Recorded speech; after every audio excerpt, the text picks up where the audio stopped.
Work ചെയ്തുകൊണ്ടിരുന്ന സിനിമയിൽ നിന്ന് അവരുടെ പേര് മാറ്റി, റിലീസ് ആവാൻ പോകുന്ന സിനിമയിൽ നിന്ന് പേര് മാറ്റി, മറ്റു പല രീതിയിലുള്ള പ്രശ്നങ്ങൾ, ത്രെട്ടുകൾ, ഭീഷണികളൊക്കെ വരുന്ന സമയത്തും അവൻ അങ്ങനെ ഇറങ്ങി തിരിച്ചിട്ടുണ്ടെന്നുണ്ടെങ്കിൽ അവന്റെ ഉള്ളിൽ എവിടെയോ വേദനിക്കപ്പെട്ടിട്ടുള്ള ഒരു മനുഷ്യനുണ്ടായി. അതായത് ഇദ്ദേഹത്തിന് ഒരു ഹോട്ടൽ മുറിയിൽ 3 ദിവസത്തോളം, അതായത് 4 ദിവസം അടുപ്പിച്ച് ഇയാളെ കൂട്ടിയിടുക. ആ 167 CRPC പ്രകാരം നമ്മൾ പോലീസ് കസ്റ്റഡിയിൽ എടുത്താൽ പോലും നമ്മുടെ അടുത്ത സുഹൃത്തിനെയോ നമ്മുടെ ബന്ധുവിനെയോ ഈ വിവരം അറിയിക്കണമെന്നുണ്ട്. പിന്നെ അവർ ഉറങ്ങാൻ സമ്മതിച്ചില്ല. ആ രാത്രി കൃത്യമായി പറഞ്ഞാൽ ഒരു 24 മണിക്കൂറോളം എനിക്ക് ഉറക്കം നിഷേധിക്കുന്നുണ്ടായിരുന്നു. നിങ്ങൾ മാനസികാവസ്ഥയ്ക്കൊന്നും യാതൊരു വിലയും കൽപ്പിക്കാത്ത ഒരു ഷോയാണ്. ഒരു വലിയ ഡ്രഗ് മാഫിയ ഉണ്ടാവാം. അങ്ങനെ ഞങ്ങൾക്ക് അവിടെ നീതി കിട്ടില്ലെന്ന് മനസ്സിൽ ഞങ്ങൾ പുറത്തിറങ്ങിയപ്പോ ഞങ്ങൾ അവിടെ നിന്നും ഒരു ഇന്നോവ കാർ ഫോളോ ചെയ്യുന്നുണ്ടായിരുന്നു. ഒരു ഇന്നോവ കാർ ഫോളോ ചെയ്യുന്നു. അപ്പൊ ഫോളോ ചെയ്യുന്ന മനസ്സിലാക്കി തൊട്ടടുത്തുള്ള ഒരു കോടതിയിലേക്ക് ഞങ്ങൾ വണ്ടി കയറ്റി. അപ്പോ എല്ലാവർക്കും നമസ്കാരം. ഞാൻ Sibin, Malayalam Bigg Boss season 6 ഒരു കണ്ടസ്റ്റന്റ് ആയിരുന്നു. ഞാൻ അഡ്വക്കേറ്റ് ആണ്, അഡ്വക്കേറ്റ് സൂര്യ, ഹൈക്കോടതിയിലാണ് പ്രാക്ടീസ് ചെയ്യുന്നത്. അപ്പൊ ഇന്ന് എല്ലാവരെയും വിളിച്ചതെന്ന് പറഞ്ഞു കഴിഞ്ഞാൽ ഈ ബിഗ് ബോസ് ഷോയുമായി ബന്ധപ്പെട്ട് കുറച്ച് കാര്യങ്ങൾ എൻ്റെ ലൈഫിലുണ്ടായി. അത് ഒരു സാമൂഹികമായി പ്രശ്നം ഉള്ള ഒരു വിഷയമായിട്ട് മനസ്സിലാക്കിയതുകൊണ്ട് അത് നിങ്ങളെല്ലാവരിലൂടെയും ജനങ്ങളിലേക്ക് എത്തിക്കുക എന്നുള്ളൊരു ഉദ്ദേശം കൊണ്ടാണ് ഞാൻ ഇങ്ങനൊരു സ്റ്റെപ്പ് എടുത്തത് എൻ്റെ ലൈഫിൽ. എനിക്കൊക്കെ അറിയാം, മീഡിയ ഇൻഡസ്ട്രി നിൽക്കുന്ന ഒരാളാണ്. അപ്പോൾ ആ ഒരു റിസ്ക് എടുത്തിട്ടാണ് ഞാൻ ഈ കാര്യങ്ങളെല്ലാം പുറത്തു പറയാൻ തയ്യാറായത്. ഒരു പരാതി ഞാൻ ബിഗ് ബോസിനെതിരെ, അതായത് ബിഗ് ബോസ് സംഘാടകർക്കെതിരെ കൊടുത്തിരുന്നു ഇറങ്ങിയതിനു ശേഷം. കുറച്ചധികം കാലമായിട്ട് അതിന്റെ പുറകെ നടന്നതിന്റെ പേരിൽ ആ പരാതി ഞങ്ങൾ 2 സ്ഥലത്ത് പരാതി കൊടുത്തിരുന്നു. ഒന്ന് തമിഴ്നാട് DGPക്ക്. തമിഴ്നാട് DGP ആ പരാതി കൈക്കൊണ്ടു. അവിടുത്തെ കൺസേൺ പോലീസ് സ്റ്റേഷനിലേക്ക് അത് എത്തി.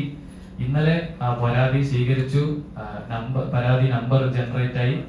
എന്നെ സ്റ്റേറ്റ്മെന്റ് എടുക്കാനായിട്ട് വിളിച്ചു അവര്. ഇന്നലെയാണ് വിളിച്ചത്. അതുകൊണ്ടാണ് ഇന്ന് തന്നെ പ്രസ് മീറ്റ് നമ്മൾ വിളിച്ചത്. നാളെ സ്റ്റേറ്റ്മെന്റ് കൊടുക്കാനായി പോകുന്നു. അതുപോലെ നമ്മൾ കേരള DGPക്കും പരാതി കൊടുത്തു. അദ്ദേഹം ആ പരാതി സ്വീകരിച്ച് എറണാകുളം സിറ്റി പോലീസ് കമ്മീഷണർക്ക് ആ പരാതി ഫോർവേഡ് ചെയ്തിട്ടുണ്ട്. ഇനി അവിടെ നിന്ന് തുടർ അന്വേഷണങ്ങൾ ഉണ്ടാവുമെന്ന് ഞങ്ങൾ അറിയിച്ചിട്ടുണ്ട്. അതിന്റെ പേരിലാണ് ഈ പ്രസ് മീറ്റ് വിളിച്ച് ഈ കാര്യങ്ങൾ, അതായത് സീരിയസ് വയലേഷൻസ് അടങ്ങുന്ന ഒരു കാര്യമായതുകൊണ്ടാണ് ഇത് ജനങ്ങളിലേക്ക് എത്തണം, നിങ്ങൾ വഴി ജനങ്ങളിലേക്ക് എത്തണം എന്ന് അറിഞ്ഞുകൊണ്ട് ഇത് ഈ പ്രസ് മീറ്റ് വിളിച്ചത്.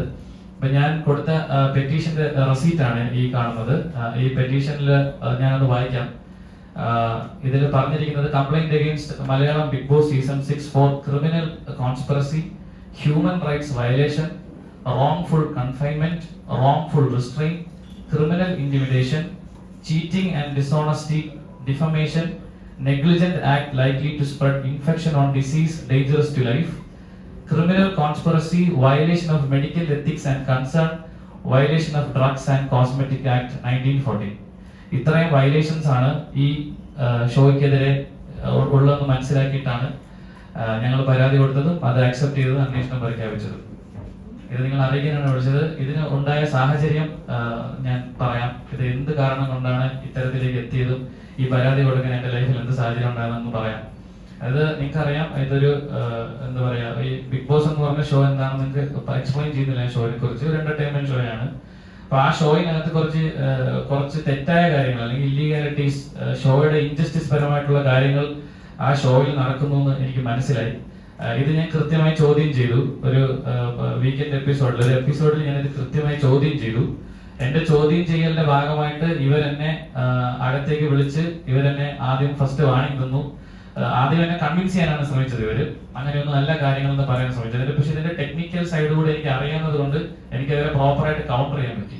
അങ്ങനെ ഞാൻ അവരെ പ്രോപ്പറായിട്ട് കൗണ്ടർ ചെയ്തപ്പോൾ അവർക്ക് എനിക്ക് ഉത്തരം തരാൻ പറ്റാതായപ്പോൾ അവരെന്നെ ഒരു ത്രെറ്റനിങ് മോഡിലേക്ക് കാര്യങ്ങൾ എത്തിച്ചിട്ട് എന്നോട് പറഞ്ഞു, ഇത് ഇവിടുത്തെ കണ്ടസ്റ്റൻസുമായിട്ട് സിവിൽ ഡിസ്കസ് ചെയ്യരുത്, ഇത് അങ്ങനെ എല്ലാ കാര്യങ്ങളെന്ന് പറഞ്ഞ് എന്നെ ആദ്യത്തെ പ്രാവശ്യം ഒന്ന് വാൺ ചെയ്തിട്ടാണ് അവർ പുറത്തേക്ക് വിട്ടത്. ഒരു ശനിയാഴ്ചയാണ് ഈ വിഷയം ഉണ്ടായത്. അതിനുശേഷം എനിക്ക് ഒരു പണിഷ്മെന്റ് എന്ന രീതിയിൽ എന്നെ ആ ഗെയിമിന്റെ ഭാഗമായിട്ടുള്ള ഒരു പണിഷ്മെന്റ് എന്ന രീതിയിൽ എന്നെ അവർ ഉറങ്ങാൻ സമ്മതിച്ചില്ല.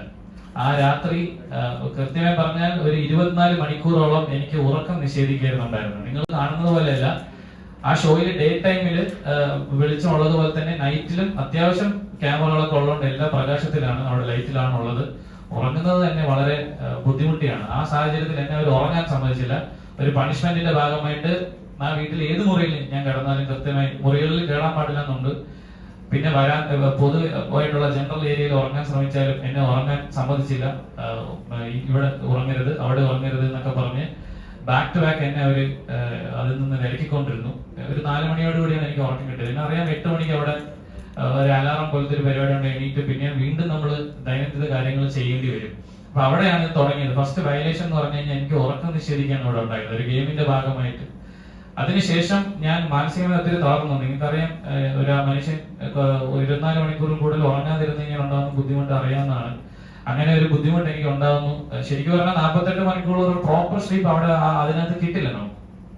അപ്പം അത് കഴിഞ്ഞുണ്ടായ സാഹചര്യം എന്ന് പറഞ്ഞാൽ എന്റെ ഒരു കണ്ടസ്റ്റന്റിന് നടുവ് ഡിസ്കിന്റെ ഒരു ഇഷ്യൂ വന്നിട്ട് അവിടെ പുറത്തേക്ക് കൊണ്ടുപോകേണ്ട ഒരു ഇമ്മീഡിയറ്റ് സാഹചര്യം ഉണ്ടായിരുന്നു. അപ്പോൾ ആ ഇമ്മീഡിയറ്റ് സാഹചര്യത്തെ അവര് കണ്ടന്റ് ആയിട്ട് ഉപയോഗിച്ചു. അതായത് ഒരു മണിക്കൂറുകളോളം ആ കണ്ടസ്റ്റന്റിനെ അവിടെ ഇവര് തൊട്ടടുത്ത് മെഡിക്കൽ സപ്പോർട്ട് ഉണ്ടെന്ന് പറയാറുണ്ട്, തൊട്ടടുത്ത് ഡോക്ടർ ഉണ്ടെന്ന് പറയുന്നു, സ്ട്രക്ചർ കൊണ്ടുവരാനുള്ള സംവിധാനമുണ്ട് എന്നെല്ലാം പറയുമ്പോഴും അവരൊരു 3 എന്റെ ഒരു ഉദ്ദേശ കണക്കാണ് പറയുന്നത്, എനിക്ക് സമയം അറിയില്ല. എന്തായാലും മണിക്കൂറുകളോളം അവര് ആ കുട്ടീനെ പുറത്തേക്ക് കൊണ്ടുപോയത് കണ്ടന്റ് ആയിട്ട് ഷൂട്ട് ചെയ്തു. ഞങ്ങളെ പുറത്താക്കി, കഥ കളച്ചു, ഈ പറയുന്ന ബ്ലൈൻഡ്സ് ഇട്ടു, വീണ്ടും തുറന്ന് ഞങ്ങൾ അകത്തേക്ക് കയറ്റി. ഞാൻ ബാക്ക് ടു ബാക്ക് ഒരു കണ്ടന്റ് എടുത്തോണ്ടിരുന്നപ്പോൾ എനിക്ക് മനസ്സിലായി ഈ ഷോ ഒരു മാനസിക പരിഗണന തരാത്ത ഷോയാണ്. ഒരു മനുഷ്യന്റെ ജീവനോ അല്ലെങ്കിൽ അയാളുടെ ഇതിനോ ക്ഷമിക്കണം, അയാളുടെ ഒരു മാനസികാവസ്ഥയ്ക്കൊന്നും യാതൊരു വിലയും കൽപ്പിക്കാത്ത ഒരു ഷോയാണ്. പിന്നെ എനിക്ക് ഇനി അവിടെ തുടരണ്ട എന്ന് ഞാൻ ബാക്ക് ടു ബാക്ക് അവരോട് പറഞ്ഞുകൊണ്ടിരിക്കുകയായിരുന്നു. ഞാൻ ഇമോഷണലി ഒത്തിരി തകർന്നു പോയ ഒരു സാഹചര്യം ഉണ്ടായി. എന്നിട്ട് ഞാൻ അവരോട് ഈ ഷോയിൽ നിന്ന് പുറത്തു പോകണമെന്ന് വീണ്ടും മൾട്ടിപ്പിൾ ടൈംസ് ഞാൻ അവരോട് ആവശ്യപ്പെട്ടു. എനിക്ക് അവരിൽ കുറെ ആൾക്കാരെ പേഴ്സണലായിട്ട് അറിയാം. ഞാൻ ഈ ചാനലുമായി ബന്ധപ്പെട്ട് ജോലി ചെയ്യുന്ന ആളായതുകൊണ്ട് എനിക്ക് ഒരുപാട് പേരെ അറിയാം. അവരുടെ പേരെടുത്ത് ഞാൻ ശരിക്കും പറഞ്ഞാൽ ഞാൻ കരഞ്ഞു എന്ന് തന്നെ പറയാം. പേരെടുത്ത് എന്നെ നിങ്ങൾ സഹായിക്കണം, എനിക്ക് ഇനി ഇവിടെ പിടിച്ചു നിൽക്കാൻ പറ്റില്ല, എന്നെ പുറത്തേക്ക് വിടണമെന്ന് ഞാൻ ബാക്ക് ടു ബാക്ക് അവരോട് പറഞ്ഞതിന്റെ ഭാഗമായിട്ട് തന്നെ അവര് ഈ പറയുന്ന ഒരു സ്ഥലത്ത്, ഈ കൺഫെഷൻ റൂം എന്നാണ് പറയുന്നത്, അവിടേക്ക് വിളിച്ച് എന്നോട് എന്നെ അവർ വീണ്ടും സമാധാനിപ്പിക്കാൻ ശ്രമിച്ചു, തിരിച്ച് ഗെയിമിലേക്ക് കൊണ്ടുവരാൻ ശ്രമിച്ചു. ഞാൻ പറ്റില്ല എന്ന് തറപ്പിച്ച് തന്നെ പറഞ്ഞു, എനിക്ക് പുറത്തു പോകണം. എനിക്ക് ക്രിയേറ്റീവ് ടീമിനെ, ഇവിടുത്തെ സംഘാടകരായ ക്രിയേറ്റീവ് ടീമിന് തീരെ വിശ്വാസമില്ല. നിങ്ങളുടെ ചേഷ്ടകൾ തെറ്റാണ്. നിങ്ങൾ ഇവിടെ ഒരു മനുഷ്യ ജീവനോ യാതൊരു വിലയും കൊടുക്കാത്തവരാണ്, മാനുഷിക പരിഗണന കൊടുക്കാത്തവരാണ്, ഹ്യൂമാനിറ്റി നോക്കാത്ത ആൾക്കാരാണ്, അതുകൊണ്ട് കണ്ടന്റിന് വേണ്ടി എന്തും ചെയ്യുന്ന ആൾക്കാരാണ്, അതുകൊണ്ട് എനിക്ക് ഇവിടെ തുടരാൻ സാധിക്കില്ല എന്ന് ഞാൻ അവരടുത്ത് പറഞ്ഞതിന്റെ പേരിൽ ഇവരെന്നെ തിരിച്ച് വീണ്ടും ഗെയിമിലേക്ക് പുഷ് ചെയ്ത് കളയായിരുന്നുണ്ടായിരുന്നത്. വീണ്ടും മാറ്റി. അങ്ങനെ ഞാൻ അവിടെ നിസ്സഹകരണം പ്രഖ്യാപിച്ചു. ഞാൻ രാവിലെ തൊട്ട് ഭക്ഷണം കഴിക്കാതിരുന്നു, നിസ്സഹകരണം പ്രഖ്യാപിച്ചു. മത്സരത്തിൽ സഹകരിക്കില്ല എന്ന് പറഞ്ഞതിന്റെ പേരിൽ എനിക്കൊരു സൈക്കോളജിസ്റ്റിന്റെ സഹായം അവർ തന്നു. അദ്ദേഹത്തോട് ഞാൻ പറഞ്ഞത്, സൈക്കോളജിസ്റ്റ് അവിടെ ഇല്ല, ഞാൻ നിങ്ങളോട് പറയുകയാണ്, അവിടെ ഒരു സൈക്കോളജിസ്റ്റ് ഫിസിക്കലി പ്രസന്റ് അല്ല. ആ സൈക്കോളജിസ്റ്റ് വീഡിയോ കോളിലൂടെയാണ് വരുന്നത്. അദ്ദേഹം മുംബൈ ബേസ് ചെയ്തിട്ടുള്ള ഒരു സൈക്കോളജിസ്റ്റ് ആണെന്നാണ് മനസ്സിലാക്കാൻ സാധിച്ചത്. അദ്ദേഹത്തിന്റെ പേര് ഡോക്ടർ സാവന്ത് എന്നാണ്. അയാള് ബിഗ് ബോസിന്റെ എല്ലാ ബിഗ് ബോസ് ഷോസും കൺട്രോൾ ചെയ്യുന്ന, എല്ലാ ബിഗ് ബോസ് ഷോയിലെയും മത്സരാർത്ഥികളെ അദ്ദേഹമാണ് പരിശോധിക്കുന്നതെന്നാണ് മനസ്സിലാക്കാൻ സാധിച്ചത്. അവര് പറഞ്ഞൊരു അറിവ് അതാണ്. അപ്പൊ സാവന്ത് എന്ന് പറഞ്ഞ ഡോക്ടർ വീഡിയോ കോളിലൂടെ, വ്യക്തമല്ലാത്തൊരു വീഡിയോ കോളിലൂടെ എന്നെ കാണുകയും അദ്ദേഹത്തോട് ഞാൻ ഇതേ കൺസേൺ തന്നെ പറയുകയാണ്, ഇങ്ങനെ ഒരു ഹ്യൂമാനിറ്റി വാല്യൂ ഇല്ലാത്തൊരു ഷോയാണ് ഇവിടെ പ്രോപ്പർ എനിക്ക്. അപ്പൊ അദ്ദേഹം തന്നെ എന്നോട് ചോദിക്കുന്നു, എന്റെ സിബിന് ഉറങ്ങാത്ത പ്രശ്നമുണ്ടോ? ഞാൻ പറഞ്ഞു ഉറങ്ങിയിട്ടില്ല. അപ്പൊ അയാൾ എന്നോട് പറയാണ്, എനിക്ക് സിബിന് ഞാനൊരു മരുന്ന് തരാം ഉറങ്ങാനായിട്ട്, അത് കഴിക്കുമെന്ന് എന്നോട് ചോദിച്ചു. അപ്പൊ ഞാൻ പറഞ്ഞു, ഞാൻ സൈക്യാട്രിക് ഡ്രഗ് ജീവിതത്തിൽ ഇന്നേ വരെ എടുത്തിട്ടില്ല, ഞാൻ എടുക്കില്ല എന്നും പറഞ്ഞു, വാശി പറഞ്ഞു. എന്നാലും അദ്ദേഹം പറഞ്ഞു, സിബിന് വിശ്രമം ആവശ്യമാണ്, സിബിൻ ഒന്ന് പുറത്തേക്ക് പോയി കുറച്ചു നേരം ഉറങ്ങി വിശ്രമിച്ചിട്ട് തിരിച്ചു വരാൻ പറഞ്ഞു. അതിന്റെ ഭാഗമായി എന്നെ അവര് പുറത്തേക്ക് കൊണ്ടുപോയെങ്കിലും എന്നെ അവര് വിശ്രമിക്കാൻ സമ്മതിച്ചില്ല. അതായത് ഞാൻ അവിടെ യൂഷ്വലി മറ്റു മത്സരാർത്ഥികൾക്കും അങ്ങനെ വിശ്രമിക്കാനുള്ള ഒരു അവസരം അവരോട് കൊടുക്കുന്നുണ്ടായിരുന്നു. എന്നാൽ എനിക്ക് അത് തന്നില്ല. പുറത്തു പോയ സമയത്ത് എന്നെ ഏഷ്യാനെറ്റിന്റെ അല്ലെങ്കിൽ ഈ ഷോയുടെ 3 അധികൃതർ, ടോപ്പ് ലെവലിൽ നിൽക്കുന്ന 3 പേര് വന്ന് എന്നെ അവർ കണ്ടു.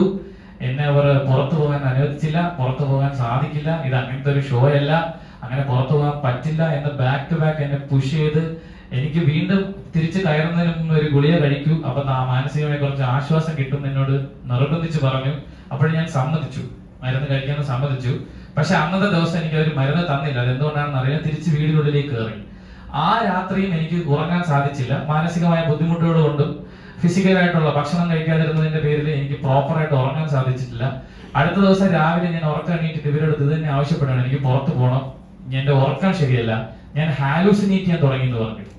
അതായത് ഒരു മനുഷ്യന് 48 മണിക്കൂറിൽ കൂടുതൽ ഉറങ്ങാതിരുന്നാൽ സംഭവിക്കുന്ന കാര്യം തന്നെ, ഞാൻ ഹാലുസിനേറ്റ് ചെയ്യാൻ തുടങ്ങി. എനിക്ക് പ്രോപ്പറായിട്ട് ചിന്തിക്കാൻ കഴിയുന്നില്ല, എനിക്ക് വിശ്രമം ആവശ്യമാണെന്ന് ഞാൻ അവരോട് പറഞ്ഞതിന്റെ പേരിൽ എന്നെ അവർ പുറത്തേക്ക് കൊണ്ടുപോയി ഒരു ഹോട്ടൽ മുറിയിൽ, ഒരു കാറിലേക്ക് എന്റെ കണ്ണ് കെട്ടി കയറ്റുകയും തിരിച്ച് ഈ സ്റ്റുഡിയോയിൽ നിന്നൊരു 10-15 മിനിറ്റ് ദൂരെയുള്ള ഒരു ഹോട്ടൽ മുറി, ഹോട്ടലിന്റെ പേര് ഹോട്ടൽ സൈനിൻ എന്നാണ്.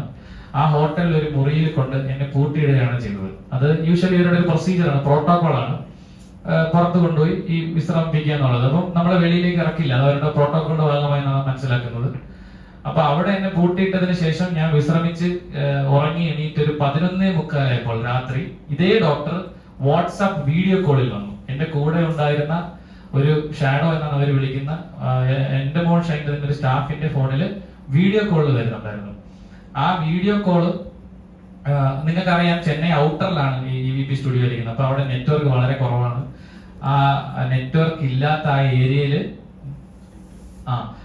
ശ്രീ പെരുമ്പത്തൂർ എന്ന് പറഞ്ഞ ആ ഏരിയയാണ്. ശ്രീ പെരുമ്പത്തൂർ ഏരിയയിൽ നിങ്ങൾക്കറിയാം ഔട്ടറാണ്, അവിടെ നെറ്റ്വർക്ക് വളരെ കുറവാണ്. നെറ്റ്വർക്ക് കുറവായ ഏരിയയിൽ ഒരു വാട്സാപ്പ് 3 പ്രാവശ്യം അയാളുമായിട്ടുള്ള വാട്സാപ്പ് കോൾ ഡ്രോപ്പായി. ആ വീഡിയോ കോളിൽ വന്നിട്ട് പുള്ളി എന്നോട് കാര്യങ്ങൾ ചോദിച്ചു. ഞാൻ പുള്ളിക്ക് ഇംഗ്ലീഷാണ് സംസാരിക്കാൻ പറ്റുന്നത്, അതിൽ നിങ്ങൾ കാര്യങ്ങൾ സംസാരിക്കും. ഞാൻ പറഞ്ഞു ഞാൻ ഓക്കെ ആണ്, പുറത്തു പോകാൻ നിവൃത്തിയില്ല എന്ന് അവരെന്നോട് എടുത്തെടുത്ത് പറഞ്ഞു. അതായത് നിങ്ങളെ പുറത്ത് വിടില്ല, ഈ ഷോയിൽ നിങ്ങൾക്ക് എപ്പോ വേണോ വരാം, പുറത്ത് പോകേണ്ടത് ഞങ്ങൾ തീരുമാനിക്കും. അത് ആ ഷോയുടെ ഹോസ്റ്റ് തന്നെ ആ ഷോയിൽ തന്നെ പറഞ്ഞിട്ടുണ്ട്.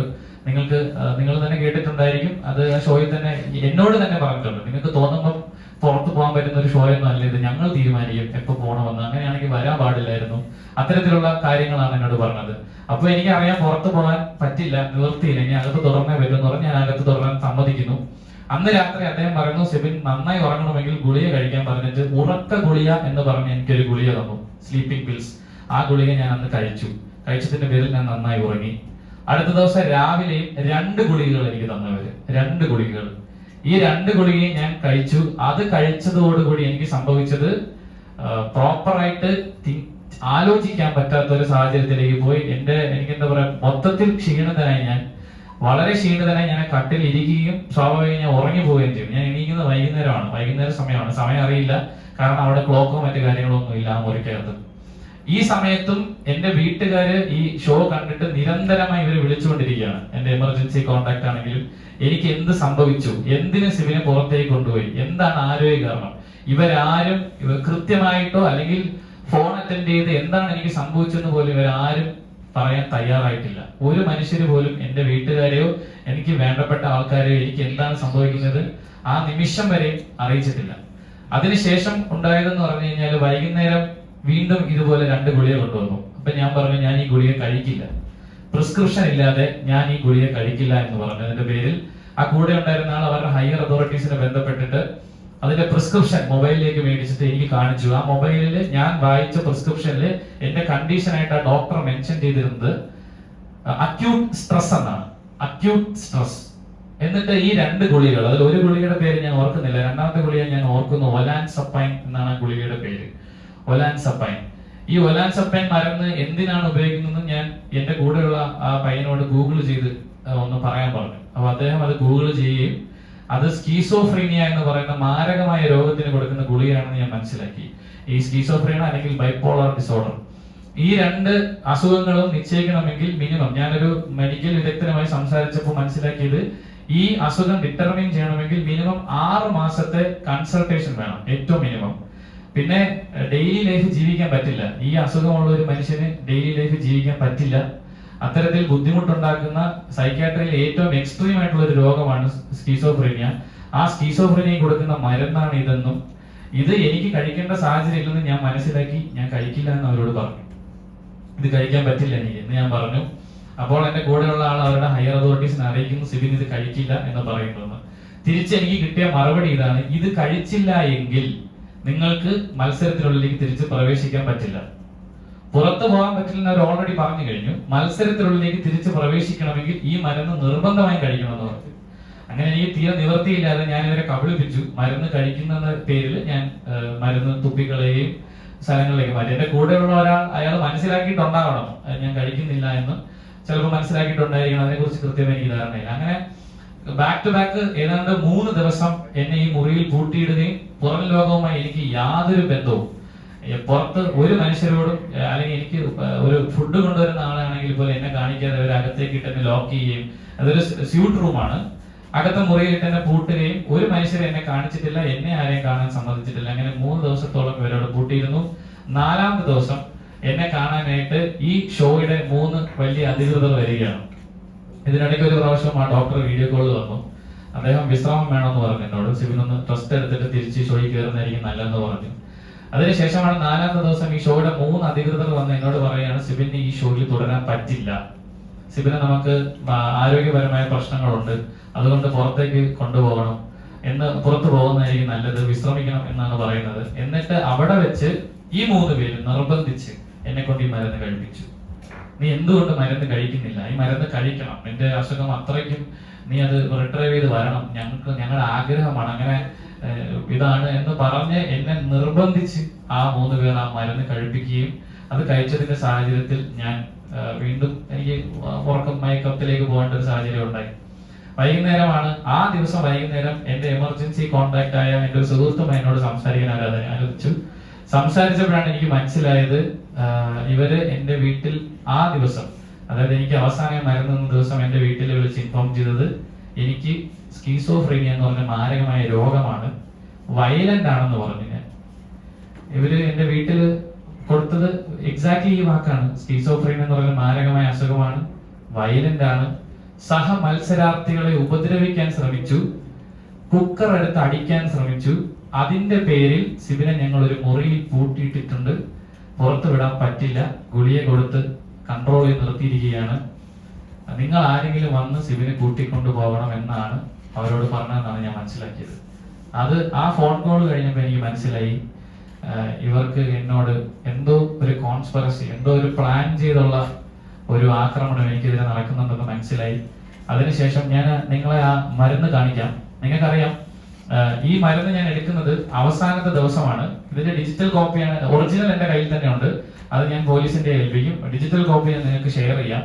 ഈ മരുന്ന് നിങ്ങൾക്കറിയാം, ബിഗ് ബോസിലെ മരുന്ന് ഇതൊരു സിപ്പ് കവറിലാണ്, സിബിന്ന് പേര് എഴുതിയിട്ട് ഒരു സിപ്പ് കവറിലാണ് ഈ മരുന്ന് തന്നത്.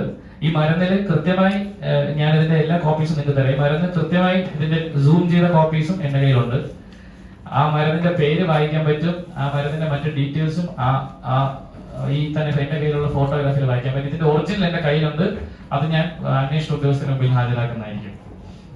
അപ്പൊ എന്റെ വീട്ടിൽ വിളിച്ചത് പറഞ്ഞത് ഇങ്ങനെ ഒരു കോൺസ്പിറസി നടക്കുന്നുണ്ടെന്ന് മനസ്സിലായിട്ടാണ് ഞാൻ തിരിച്ച് എയർപോർട്ടിൽ വരുന്നത്. അപ്പൊ ഞാൻ എയർപോർട്ടിൽ വന്ന് ഇറങ്ങിയ സാഹചര്യത്തിൽ മീഡിയാസ് സ്വാഭാവികമായിട്ട് നിങ്ങളിൽ ചിലർ അവിടെ ഉണ്ടായിരുന്നു. നിങ്ങൾ എന്നോട് എന്താണ് കാര്യമെന്ന് ചോദിച്ചു. നിങ്ങൾ കാര്യം ചോദിച്ചതിപ്പോ ഞാൻ നിങ്ങളോട് ഡോക്ടറിന്റെ നിർദ്ദേശപ്രകാരം ഞാൻ ഷോയിൽ നിന്ന് പുറത്തു വന്നതാണ്, അല്ലാതെ സ്വയമേ വാക്കൗട്ട് ചെയ്തതല്ല എന്നാണ് ഞാൻ പറഞ്ഞത്. അത് ഈ ഷോയുടെ അധികൃതർ ഉദ്ദേശിക്കുന്ന രീതിയിലുള്ള ഒരു മറുപടി അല്ലാത്തത് കൊണ്ടായിരിക്കാം ഞാൻ വീട്ടിൽ എത്തുമ്പോൾ തന്നെ എനിക്കൊരു കോൾ വന്നു. അതൊരു ത്രെഡ് കോൾ ആയിരുന്നു. അതായത് സിബിൻ മീഡിയയോട് സംസാരിക്കാൻ പാടില്ല, കോൺട്രാക്ട് വയലേഷൻ ആണ്, സിബിൻ അകത്ത് നടന്ന കാര്യങ്ങളൊന്നും പുറത്തു പറയരുത്, സിബിന് ഭാവി ഞങ്ങൾ നശിപ്പിക്കും, സിബിനി വലിയ ഭീമമായ തുക എനിക്ക് തരേണ്ടി വരും, ഞങ്ങൾക്ക് തരേണ്ടി വരും, അങ്ങനെ ഫൈൻ ചോദിച്ച് ഞങ്ങൾ സിബിന്റെ ജീവിതം ബുദ്ധിമുട്ടിക്കും എന്ന് പറഞ്ഞിട്ടുള്ള ഒരു ഫോൺ കോളും അതിന്റെ പുറകെ ഒരു വാട്സാപ്പ് ഓഡിയോ മെസ്സേജുമാണ് ഞാൻ പിന്നെ കാണുന്നത്. ആ വാട്സാപ്പ് ഓഡിയോ മെസ്സേജ് ഞാൻ കൊണ്ട് പ്ലേ ചെയ്യാം.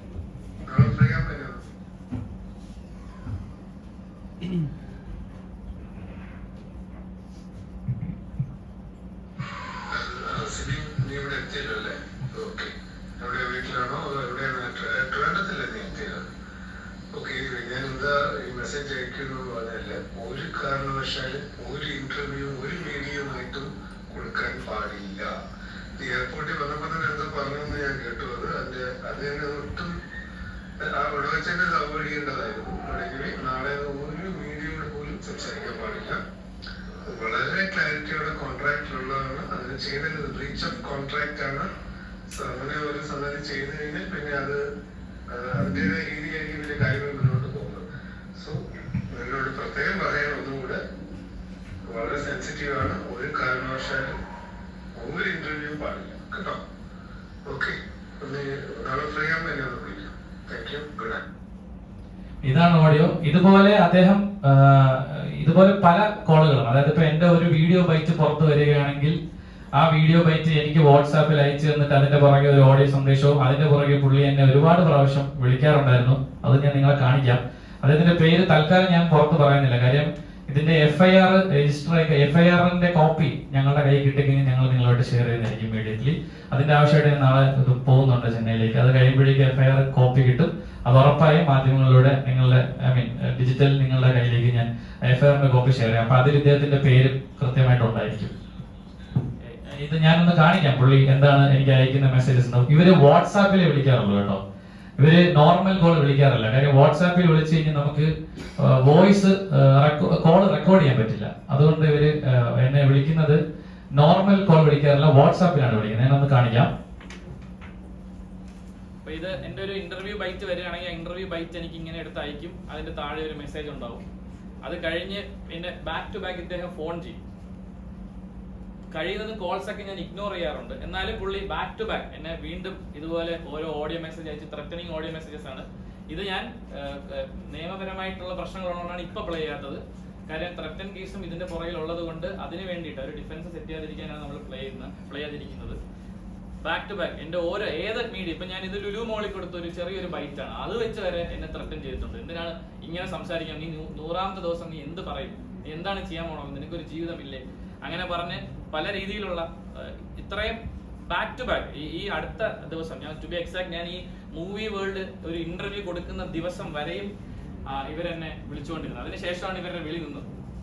അപ്പൊ ഇങ്ങനെ back to back threatening calls അത് എനിക്ക് മാത്രമല്ല എന്റെ ചുറ്റുമുള്ളവരെയും വിളിക്കാറുണ്ട്. എന്റെ സുഹൃത്തുക്കളെ വിളിച്ച് പറയുന്നത് സിബിനൊരു ജീവിതമില്ലേ, അവനോട് പറഞ്ഞ് മനസ്സിലാക്കണം, അവനെ ഞങ്ങൾ ബ്ലാക്ക് ലിസ്റ്റ് ചെയ്തിരിക്കുകയാണ്. പിന്നെ കൂട്ടുകാർക്കുള്ള ത്രട്ട് ഇതാണ്, അവരുമായി സഹകരിച്ചാൽ നിങ്ങളെയും ബ്ലാക്ക് ലിസ്റ്റ് ചെയ്യും, നിങ്ങളും ഇനി മീഡിയയിൽ വർക്ക് ചെയ്യില്ല, ഭീമമായ തുക അവരിൽ നിന്ന് ഞങ്ങൾ നഷ്ടപരിഹാരം മേടിക്കും. അങ്ങനെയുള്ള ത്രട്ടനിങ്ങും ഇതിന്റെ പിന്നിൽ ഉണ്ടായിട്ടുണ്ട്. ഇനി ഇതിന് കഴിഞ്ഞ് അടുത്ത സംഭവിച്ചതെന്ന് പറഞ്ഞാൽ ഇദ്ദേഹത്തിന് എന്റെ അടുത്ത് ദേഷ്യം വരാനുള്ള കാര്യം, ഇദ്ദേഹം തന്നെ എനിക്ക് ഒരു നിശ്ചിത ഫീസ് ആദ്യം ഈ പേയ്മെന്റ് തീരുമാനിച്ചിരുന്നു, ഒരു എമൗണ്ട് തീരുമാനിച്ചിരുന്നു. അതിന്റെ 50% ഇദ്ദേഹത്തിന് കൊടുത്താൽ മാക്സിമം ദിവസം എന്നെ അവിടെ നിർത്തി തരാമെന്ന് ഇയാൾ പറഞ്ഞിരുന്നു. ഇതാണ് നിന്റെ പേയ്മെന്റ്, ഒരു തുക പറഞ്ഞിട്ട് അതിന്റെ പകുതി പൈസ തരാമെങ്കിൽ മാക്സിമം ദിവസം ശിവനെ അവിടെ നിർത്തി തരാം എന്ന് എന്നോട് പറഞ്ഞു. ഞാനത് പറ്റില്ല, അത് അങ്ങനെ സാഹചര്യം ഇല്ല, അതിന്റെ ആവശ്യമില്ല സാർ എന്ന് ഞാൻ പറഞ്ഞു. അങ്ങനെ പറഞ്ഞതിന്റെ പേരിൽ എന്റെ പേയ്മെന്റ് ഒരു വളരെ ഏറ്റവും മിനിമം പേയ്മെന്റിലേക്ക് ഇവർ എത്തിച്ചു. പിന്നെ ആ സമയത്ത് ഞാൻ കയറുന്ന കാര്യങ്ങൾ കൺഫേം ആയതുകൊണ്ടും മറ്റു കാര്യങ്ങൾ ഉള്ളത് കൊണ്ടും ഞാൻ എന്താ പർച്ചേസും കാര്യങ്ങളൊക്കെ കഴിഞ്ഞു, ഒരുപാട് തുക ഈ ഷോയ്ക്ക് വേണ്ടി ഇൻവെസ്റ്റ് ചെയ്ത് പോയി. അതുകൊണ്ട് ഞാൻ അതിനകത്തേക്ക് കയറി ഷോ കണ്ടിന്യൂ ചെയ്തതാണ്. അപ്പൊ ഇദ്ദേഹം ഇങ്ങനെ back to back threaten calls ഉണ്ട്. അതിൽ ഒരു കോള് റെക്കോർഡ് ചെയ്തിരിക്കുന്ന ഒരു കോളില് പുള്ളി കൃത്യമായി പറയുന്നുണ്ട്, നീ അവിടെ ചെയ്ത കാര്യങ്ങളൊക്കെ എഡിറ്റ് ചെയ്ത് ഞങ്ങളത് വീക്കെൻഡ് എപ്പിസോഡിൽ കാണിച്ച് ഒരു ഡോക്ടറിന്റെ സർട്ടിഫിക്കറ്റ് കൂടെ ഞങ്ങൾ പ്രൊഡ്യൂസ് ചെയ്യും. ഇതായിരുന്നു ത്രെറ്റ്. അപ്പൊ ഞാൻ മനസ്സിലാക്കേണ്ട, ഒരു വീഡിയോ കോളിൽ വന്ന് ഒരു ഡോക്ടറിനെ മനസ്സിലാക്കി എനിക്ക് സ്കീസോഫ്രീനിയാണെന്ന് പറയാൻ മാത്രമുള്ള സിമ്പിൾ ആയിട്ടുള്ള ഒരു അസുഖമാണോ ഇതെന്ന് ഞാൻ ചിന്തിച്ചിട്ടുണ്ട്. ആ രീതിയിൽ വരെ ഇദ്ദേഹം എന്നെ ത്രട്ടൻ കോൾ ചെയ്തിട്ടുണ്ട്. എന്നെ വീട്ടുകാരെ ഇദ്ദേഹം ഇവരാരും കൃത്യമായി ഇൻഫർമേഷൻ കൊടുത്തിട്ടില്ല. അങ്ങനെ ബാക്ക് ടു ബാക്ക് ത്രെറ്റ് വന്ന് അവസാനം നിവൃത്തിയില്ലാതെയാണ് ഞാൻ ഇതൊരു നിയമപരമായി നേരിടാം എന്ന് പറയുന്ന ഒരു കാര്യത്തിലേക്ക് എത്തിച്ചേർന്ന് നിയമോപദേശം കൃത്യമായി ലഭിച്ചു. അതിന്റെ പേരിലാണ് ഞങ്ങൾ കേസ് കൊടുക്കാനായിട്ട് തമിഴ്നാട്ടിൽ പോയത്. ഞങ്ങൾ തമിഴ്നാട്ടിൽ ചെന്ന് ഇതിന്റെ കൺസേൺ സ്റ്റേഷനായ നസറപ്പട്ട് സ്റ്റേഷൻ, അവിടെ ഞങ്ങൾ പരാതി കൊടുക്കാൻ ചെന്നപ്പോൾ തന്നെ ഞങ്ങളെ പരാതി ഇവർ സ്വീകരിച്ചില്ല. ആ SHO കൃത്യമായി ഇവരുടെ കൺട്രോളിലാണ് ആ സ്റ്റേഷൻ എന്ന് ഞങ്ങൾക്ക് മനസ്സിലായി. കാരണം ഞങ്ങൾ എത്തി, ഞങ്ങളുടെ ഇൻഫർമേഷൻസ് ഒക്കെ കളക്ട് ചെയ്ത് ഇത് ഏത് ഷോയാണ്, ഇത് ഏത് ചാനലാണെന്ന് ചോദിച്ചതിന് ശേഷം മാത്രമാണ് ഞങ്ങൾ SHO കാണാൻ വന്നത്. അദ്ദേഹം പറഞ്ഞത് പരാതി സ്വീകരിക്കില്ല, പരാതി എടുക്കില്ല. അപ്പം അദ്ദേഹം ഇതിന്റെ നിയമവശങ്ങൾ പറഞ്ഞ് പരാതി സ്വീകരിച്ച് റെസീപ്റ്റ് ചോദിച്ചപ്പോൾ അദ്ദേഹം പറഞ്ഞു തരാൻ പറ്റില്ല, നിങ്ങൾ വേണമെങ്കിൽ DGPക്ക് പരാതി കൊടുത്തോന്ന് പറഞ്ഞു, ACPക്ക് പരാതി കൊടുത്തോന്ന് പറഞ്ഞു. അങ്ങനെ ഞങ്ങൾക്ക് അവിടെ നീതി കിട്ടില്ലെന്ന് മനസ്സിൽ ഞങ്ങൾ പുറത്തിറങ്ങിയപ്പോ ഞങ്ങൾ അവിടെ നിന്നും ഒരു ഇന്നോവ കാർ ഫോളോ ചെയ്യുന്നു. അപ്പൊ ഫോളോ ചെയ്യുന്ന മനസ്സിലാക്കി തൊട്ടടുത്തുള്ള ഒരു കോടതിയിലേക്ക് ഞങ്ങൾ വണ്ടി കയറ്റി. അവിടുത്തെ മജിസ്ട്രേറ്റിനെ കാണാനായിരുന്നു ഞങ്ങളുടെ ഉദ്ദേശം. അവിടെ എത്തിയപ്പോൾ ആ വണ്ടിയിൽ നിന്ന് വന്ന 4 പേരുണ്ടായിരുന്നു. അതിൽ ഒരാളെ ഞാൻ ഐഡന്റിഫൈ ചെയ്തിട്ടുണ്ട്. അയാളുടെ പേര് ജീവ എന്നാണ്. ഈ ജീവ എന്ന് പറയുന്നത് എന്റെ മോൾ ഷൈന്റെ ഒരു സ്റ്റാഫാണ്. ഫോട്ടോ കാണിക്കുന്നില്ല, ഫോട്ടോ എന്റെ കയ്യിലുണ്ട്. അദ്ദേഹത്തിന്റെ ഡീറ്റെയിൽസും ഫോൺ നമ്പറും ഒക്കെ എന്റെ കയ്യിലുണ്ട്. ജീവയാണ് എന്നാണ് അയാളുടെ പേര്. അയാൾ എന്റെ മോളുടെ സ്റ്റാഫാണ്. അയാളെ ഞാൻ നേരിട്ട് അങ്ങോട്ട് പോയി ഞാൻ സംസാരിച്ചു, എന്താണ് ഇവിടെ എന്ന് ചോദിച്ചപ്പോൾ പുള്ളി വേറൊരു കള്ളം പറഞ്ഞു. അത് കള്ളമാണെന്ന് എനിക്ക് മനസ്സിലായി. കാര്യം ആ സമയത്ത് ആ കോടതിയിൽ അങ്ങനെ ഒരു കാര്യം ചെയ്യാൻ പറ്റില്ല. അപ്പോ അതിനുശേഷം അവിടെ ഉണ്ടായിരുന്ന ഒരു അഡ്വക്കേറ്റ് ഞങ്ങളെ വന്ന് കണ്ടിട്ട് നിങ്ങൾക്ക് ലോക്കൽ ത്രെറ്റ് ഉണ്ട്, ഇവിടെ നിൽക്കണ്ട, നിങ്ങൾ ഇവിടുന്ന് പോകുന്നതാണ് നല്ലതെന്ന് പറഞ്ഞു. ഞങ്ങൾ അന്നേ ദിവസം അവിടെ നിന്ന് പോയി. അടുത്ത ദിവസമാണ് ഞങ്ങൾ DGPക്ക് പരാതി കൊടുത്തത്. DGP ആ പരാതി കേൾക്കുകയും കൃത്യമായി നടപടി എടുക്കാമെന്ന് ഉറപ്പുവരും. DGPക്ക് ഞങ്ങൾ തമിഴ്നാട് DGPക്ക് കൊടുത്ത പരാതിയുടെ റെസീറ്റാണിത്. ആ പരാതിയിന്മേൽ കൃത്യമായ ആക്ഷൻസ് എടുത്തിട്ടുണ്ട്. ആ ആക്ഷന്റെ ഭാഗമായിട്ടാണ് എന്നെ ഇന്നലെ വിളിച്ച് നിങ്ങളുടെ കേസിന് നമ്പർ ആയിട്ടുണ്ട്, സ്റ്റേറ്റ്മെന്റ് തരാനായിട്ട് ചെന്നൈയിൽ വരണമെന്ന് പറഞ്ഞത്. അപ്പം ഞാനിത് പബ്ലിക്കിൽ ടേക്കപ്പ് ചെയ്യാനുള്ള കാരണം എന്ന് പറഞ്ഞു കഴിഞ്ഞാൽ ഈ ബിഗ് ബോസ് എന്ന് പറഞ്ഞ ഷോ ഹ്യൂമൻ റൈറ്റ്സിന്റെ 100% ഹ്യൂമൻ റൈറ്റ്സ് വയലേഷൻ ആണ്. അതായത് ഇവർക്ക് വേണ്ട രീതിയിൽ മത്സരം നടക്കുവാനായിട്ട് ഒരു മനുഷ്യന്റെ ജീവിതത്തിലെ അല്ലെങ്കിൽ ജീവനെ തന്നെ ഭീഷണിയാവുന്ന രീതിയിൽ ഇവർ അതിനകത്ത് കാര്യങ്ങൾ ചെയ്യാറുണ്ട്. ഒന്ന്, ഗെയിമിനുള്ളിൽ ഇവർക്ക് എന്ത് മാറ്റങ്ങളോ ഫേവറിറ്റിസോ ഒക്കെ കാണിക്കാമായിരിക്കും. പക്ഷെ ഒരു മനുഷ്യന്റെ എന്താ പറയാ സ്വഭാവം മറ്റു രീതിയിൽ ഇവര് എഡിറ്റിംഗിൽ മാനിപ്പുലേറ്റ് ചെയ്ത് ചിത്രീകരിക്കുന്നു. അതിലും തീരാത്ത ആൾക്കാരെ മരുന്ന് കൊടുത്ത് പരീക്ഷണ വസ്തുക്കളായിട്ട് ഇവർ ഉപയോഗിക്കുന്നത്. അത് ആർക്ക് വേണ്ടി? ഇവർക്ക് ആരാണ് മരുന്ന് സപ്ലൈ ചെയ്യുന്നത്? ഏത് ഫാർമസ്യൂട്ടിക്കൽ കമ്പനിയാണ് ഇത് ചെയ്യുന്നത്? ആർക്ക് വേണ്ടിയിട്ടാണ് ഇവർ ഇത്തരത്തിലുള്ള ഒരു പരീക്ഷണങ്ങൾ നടത്തുന്നത്? അങ്ങനെ ഇപ്പം നമ്മൾ മൃഗങ്ങൾക്ക് മരുന്നെടുത്ത് പരീക്ഷിച്ചിട്ട് ആ മൃഗങ്ങൾ എന്ത് ചെയ്യുന്നു, ഏത് രീതിയിൽ പെരുമാറുന്നെന്ന് ഒബ്സർവ് ചെയ്യാനുള്ള ഒരു കൃത്യമായ ഒരു ഇതിനാണല്ലോ മരുന്നിന്റെ ടെസ്റ്റും കാര്യങ്ങളൊക്കെ നടക്കുന്നത്. അങ്ങനെ ഒരുപാട് ചോദ്യങ്ങൾ ഇതിന്റെ പുറകിലുണ്ട്. ആ ചോദ്യങ്ങളൊക്കെ ഞങ്ങൾ ഈ പരാതിയിലൂടെ മുന്നിലേക്ക് വെക്കുകയാണ്. ഇതിന് കൃത്യമായ ഒരു നടപടി ഉണ്ടാകുമെന്ന് ഞാൻ പ്രതീക്ഷിക്കുന്നു. ഞാൻ നിയമത്തിലെ വിശ്വാസമുണ്ട് എനിക്ക്. ഒരു കോർപ്പറേറ്റ് കമ്പനിയാണ് അപ്പുറത്തുള്ളതെന്ന് കൃത്യമായ ബോധ്യത്തോടു കൂടിയാണ് ഞങ്ങൾ ഇറങ്ങിയത്. നീതി ലഭിക്കുമെന്ന് പൂർണ്ണമായ ബോധ്യമുണ്ട്. അത് മാത്രമല്ല, എനിക്ക് ജനങ്ങളിലേക്ക് ഇത് എത്തിക്കണം, എല്ലാവരും അറിയണം. ഒരു ഷോയുടെ മറവിൽ ഇവര് കാണിക്കുന്ന ഈ പറയുന്ന ഹ്യൂമൻ റൈറ്റ്സ് വയലേഷൻ, ഒരു മനുഷ്യന്റെ ജീവന് പോലും യാതൊരു ഒരു വിലയും കൊടുക്കാത്ത രീതിയിലാണ് ഇവർ കാര്യങ്ങൾ ചെയ്യുന്നത്. എന്തിന് എന്റെ അച്ഛൻ വയ്യാതായി, അദ്ദേഹത്തിന് ഹാർട്ട് ഓപ്പറേഷൻ ആണെന്നുള്ള കാര്യം എന്നെ അറിയിക്കണമെന്ന് പറഞ്ഞപ്പോൾ പോലും ഇവര് സമ്മതിച്ചില്ല. മറ്റ് ബാക്കിയുള്ളവർക്കൊക്കെ അതിനുള്ള പ്രൊവിഷൻ കൊടുക്കുമ്പോൾ എന്നോട് അത് ചെയ്തില്ല അവര്. അങ്ങനെ ബാക്ക് ടു ബാക്ക് എന്നെ ഇവർ ഉപദ്രവിക്കണം. ഇതിൽ ഏറ്റവും ഹൈലൈറ്റ് ആയിട്ട് ഞാൻ ചൂണ്ടിക്കാണിക്കുന്നത്, ഇവരുടെ ഭാഗത്ത് തെറ്റില്ല എങ്കിൽ എനിക്ക് തരാൻ സമ്മതിച്ച കോൺട്രാക്ട് പ്രകാരമുള്ള പേയ്മെന്റിന്റെ ഡബിൾ പേയ്മെന്റ് ആണ് ഇവർ എനിക്ക് തന്നത്. ഇറങ്ങിയതിനു ശേഷം ഞാൻ ഈ പ്രശ്നം ഇവരുടെ മുമ്പിൽ പ്രസന്റ് ചെയ്തപ്പോൾ എനിക്ക് ആദ്യം തന്ന പേയ്മെന്റിന്റെ അന്നേ ദിവസം തന്നെ എനിക്ക് രണ്ടാമത് അതേ എമൗണ്ട് വീണ്ടും എന്റെ അക്കൗണ്ടിൽ ട്രാൻസ്ഫർ ചെയ്ത് എന്നോട് പറഞ്ഞു ഇന്റർവ്യൂസ് കൊടുക്കരുത്. കാര്യം ഞാൻ പറഞ്ഞു ഇന്റർവ്യൂസ് കൊടുത്ത് എനിക്ക് റവന്യൂ കിട്ടും, എന്റെ അച്ഛന്റെ സർജറിക്ക് അതെനിക്ക് ഉപകാരപ്പെടുന്നു പറഞ്ഞതിന്റെ പേരിൽ ഇവരെനിക്ക് രണ്ടാമതും പേയ്മെന്റ് 2 പ്രാവശ്യമായിട്ട് പേയ്മെന്റ് തന്നു. ഇനി സിബിൻ പുറത്തേക്ക് സംസാരിക്കരുതെന്ന് പറഞ്ഞു. അപ്പൊ ഇതാണ് എനിക്ക് നിങ്ങളോടൊക്കെ പറയാനുള്ളത്. 100% ഹ്യൂമൻ റൈറ്റ്സ് വയലേറ്റഡ് ആയിട്ടാണ് ഈ ഷോ അവർ നടത്തുന്നത്. മാനസിക പരിഗണന പോയിട്ട് മനുഷ്യത്വം പോലും ഇല്ലാത്ത രീതിയിലാണ് അവിടെയുള്ള മത്സരാർത്ഥികളോട് ഇവർ പെരുമാറുന്നത്. ഇത് ഒരുപാട് പേര് ഈ അനുഭവം പങ്കുവച്ചിട്ടുണ്ട് പലപ്പോഴും ഇതിന് മുന്നേയും. പക്ഷെ അതൊന്നും ആരും ടേക്കപ്പ് ചെയ്തില്ല. വീണ്ടും ഒരു കാര്യം വിട്ടു, അതായത് ഈ നസറപ്പട്ട് സ്റ്റേഷനിൽ തന്നെ ഇതേ ഷോയ്ക്കെതിരെ 3 FIR വേറെ വീണിട്ടുണ്ട്. ഇതുപോലെ പല ബിഗ് ബോസിലെ പല സീസണിലായിട്ടുള്ള പല മത്സരാർത്ഥികളും കൊടുത്തിട്ടുള്ള പരാതിയിന്മേൽ 3 FIR ഓൾറെഡി ഉണ്ട്. അത് അവര് കാശ് കൊടുത്ത് ഒതുക്കി എന്നാണ് ഞങ്ങൾക്ക് മനസ്സിലാക്കാൻ സാധിച്ചത്. ഇതേ ഡ്രഗ് യൂസ് തന്നെയാണ്. ഈ ഡ്രഗ് കൊടുത്തതിന്റെ പേരിൽ ആത്മഹത്യാ ശ്രമം ഹൗസിനുള്ളിൽ നടത്തി. അതിൽ ഒരു കുട്ടിയുടെ വീഡിയോ നിങ്ങൾക്ക് യൂട്യൂബിൽ സെർച്ച് ചെയ്താൽ കിട്ടും. പേര് ഞാൻ പറയുന്നില്ല. തമിഴ് സീസണിലാണ്. ആ കുട്ടി കൈ മുറിച്ച് അതിനകത്ത് വെച്ച് ആത്മഹത്യാ ശ്രമം നടത്തി. അത് മരുന്ന് കൊടുത്തതിന്റെ പേരിലാണെന്നും സൈക്യാട്രിക് ഡ്രഗ് കൊടുത്തതിന്റെ പേരിലാണെന്ന് ആ കുട്ടി മൊഴി കൊടുത്ത് അതിന്റെ പേരിൽ ഒരു FIR ഈ നസ്രത്ത് സ്റ്റേഷനിൽ തന്നെയുണ്ട്. സോ ഇതൊരു ഹ്യൂജ് ക്രൈം ആണെന്ന് മനസ്സിലാക്കിയിട്ടാണ് ഇത് നാട്ടുകാരെ അറിയിക്കാൻ വേണ്ടിയിട്ടാണ് ഈ ഒരു പ്രശ്നമായിട്ട് വിളിച്ചത്. എന്തെങ്കിലും ചോദിക്കണമെങ്കിൽ ചോദിക്കാം. അത് തന്നെ ഞാൻ തുടക്കം ഞാൻ പറഞ്ഞല്ലോ. ഈ ആദ്യത്തെ പ്രശ്നം എന്ന് പറഞ്ഞാൽ ഇദ്ദേഹത്തിന് ഈ പേയ്മെന്റിന്റെ ഷെയർ ചോദിച്ചു. അത് ഞാൻ കംപ്ലൈന്റ് ചെയ്യുന്ന പുള്ളിക്ക് പേടിയുണ്ട്. ബേസിക്കലി ആദ്യത്തെ പേടി അതാണ്. 2, ഈ ഷോയ്ക്കകത്ത് ഒരു പ്രത്യേക ഒരു പരിഗണന അല്ലെങ്കിൽ ഒരു ഫേവറിറ്റിസം നടക്കുന്നു ഞാൻ മനസ്സിലാക്കി, ഞാനത് ഐഡന്റിഫൈ ചെയ്ത ആളാണ്. 3, ഈ മരുന്ന് എന്തിന് നിങ്ങൾ കൊടുക്കുന്നു എന്നുള്ള ചോദ്യം ഞാൻ ചോദിച്ചോളാം. വേറെ ആരും ചോദിച്ചായിട്ട് എനിക്ക് അറിവില്ല. വേറെ കണ്ടസ്റ്റൻസിന് ഇവർ മരുന്ന് കൊടുക്കുന്നുണ്ട്. അത് പുറത്ത് വന്ന ഒരു മത്സരാർത്ഥി ക്യാമറയിൽ അഡ്മിറ്റ് ചെയ്തിട്ടുണ്ട്. എനിക്ക് 13 തവണ മരുന്ന് തന്നു എന്ന് പറഞ്ഞു. ഇപ്പൊ ഞാൻ മാത്രമാണ് ഇത് പ്രിസ്ക്രിപ്ഷൻ ചോദിച്ചത്, എന്തിനാണ് ഈ മരുന്ന് നിങ്ങൾ തരുന്നത്, എന്തിനുള്ള മരുന്നാണെന്ന ചോദ്യം ഞാനാണ് ഉന്നയിച്ചത്. അതിന്റെ പേരിലായിരിക്കാം.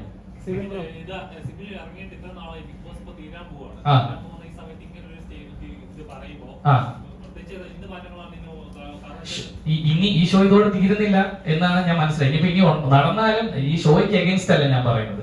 ഈ ഷോയിൽ നടക്കുന്ന ഇല്ലീഗാലിറ്റീസ് ആണ് ഞാൻ ഹൈലൈറ്റ് ചെയ്യുന്നത്. ഇത് കാരണം എത്രയോ ജീവനുകൾ ഞാൻ പറയാം, എത്രയോ ആൾക്കാരുടെ ലൈഫാണ് ഇത് കാരണം നഷ്ടപ്പെട്ടുള്ളത്. നിങ്ങളൊരു ഹിസ്റ്ററി എടുത്ത് നോക്കിയാൽ നിങ്ങൾക്ക് അറിയാൻ പറ്റും പുറകിലേക്ക്. ഇല്ല, വിളിച്ചിരുന്നില്ല. എന്നെ ഷോയിലേക്ക് തിരിച്ചു വിളിച്ചില്ല. ഞാൻ വന്നതിന് ശേഷം എന്നെ ഒരു പ്രാവശ്യം എനിക്ക് ഫോൺ കോൾ വന്നിരുന്നു. അത് ഈ പറഞ്ഞ വീക്കെൻഡ് എപ്പിസോഡിൽ വന്ന് ഈ പറയുന്ന ഒരു നോർമൽ സെൻഡ് ഓഫ് തരാം. അത് ഞാൻ മനസ്സിലാക്കിയത്, ഞാൻ പുറത്തായതിനു ശേഷം എന്നെ പുറത്താക്കിയത് അനധികൃതമായ ആണെന്നുള്ള ഒരു ജനരോഷം ഉണ്ടായപ്പോ ഈ പറഞ്ഞ കാരണം കാണിക്കൽ അവിടെ എന്നെ വിളിച്ചു വരുത്തിയിട്ട് ഈ പറഞ്ഞ നേരത്തെ അദ്ദേഹം പറഞ്ഞ അതേ കാര്യങ്ങൾ ഏതാണ് എന്റെ ഫുട്ടേജസും ഡോക്ടറിന്റെ സർട്ടിഫിക്കറ്റ് ഉൾപ്പെടെ കാണിക്കാനാണ് എന്ന് ഞാൻ മനസ്സിലാക്കിയതുകൊണ്ട് ഞാൻ പോയില്ല. ഞാൻ ഇതിന്റെ നിയമവശങ്ങൾ എന്റെ അഡ്വക്കേറ്റ് ഒന്ന് നിയമപരമായിട്ടുള്ള കാര്യങ്ങൾ സംസാരിക്കും, എന്നിട്ട് ചോദ്യങ്ങൾ എടുക്കാം.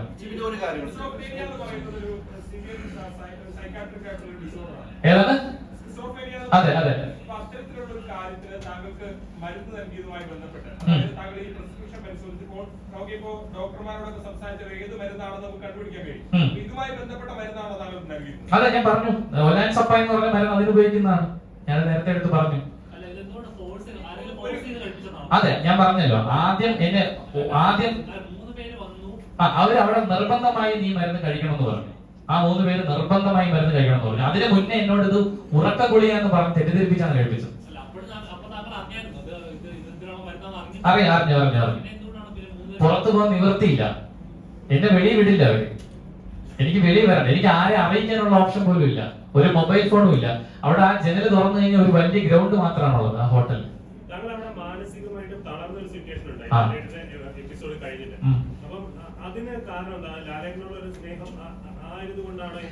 ഞാൻ പറഞ്ഞല്ലോ, തളർന്നത് എന്റെ ക്യാരക്ടർ അസാസിനേഷൻ. ഞാൻ അല്ലാത്ത രീതിയിൽ അവരവിടെ എഡിറ്റ് ചെയ്ത് പോർട്രേറ്റ് ചെയ്തു.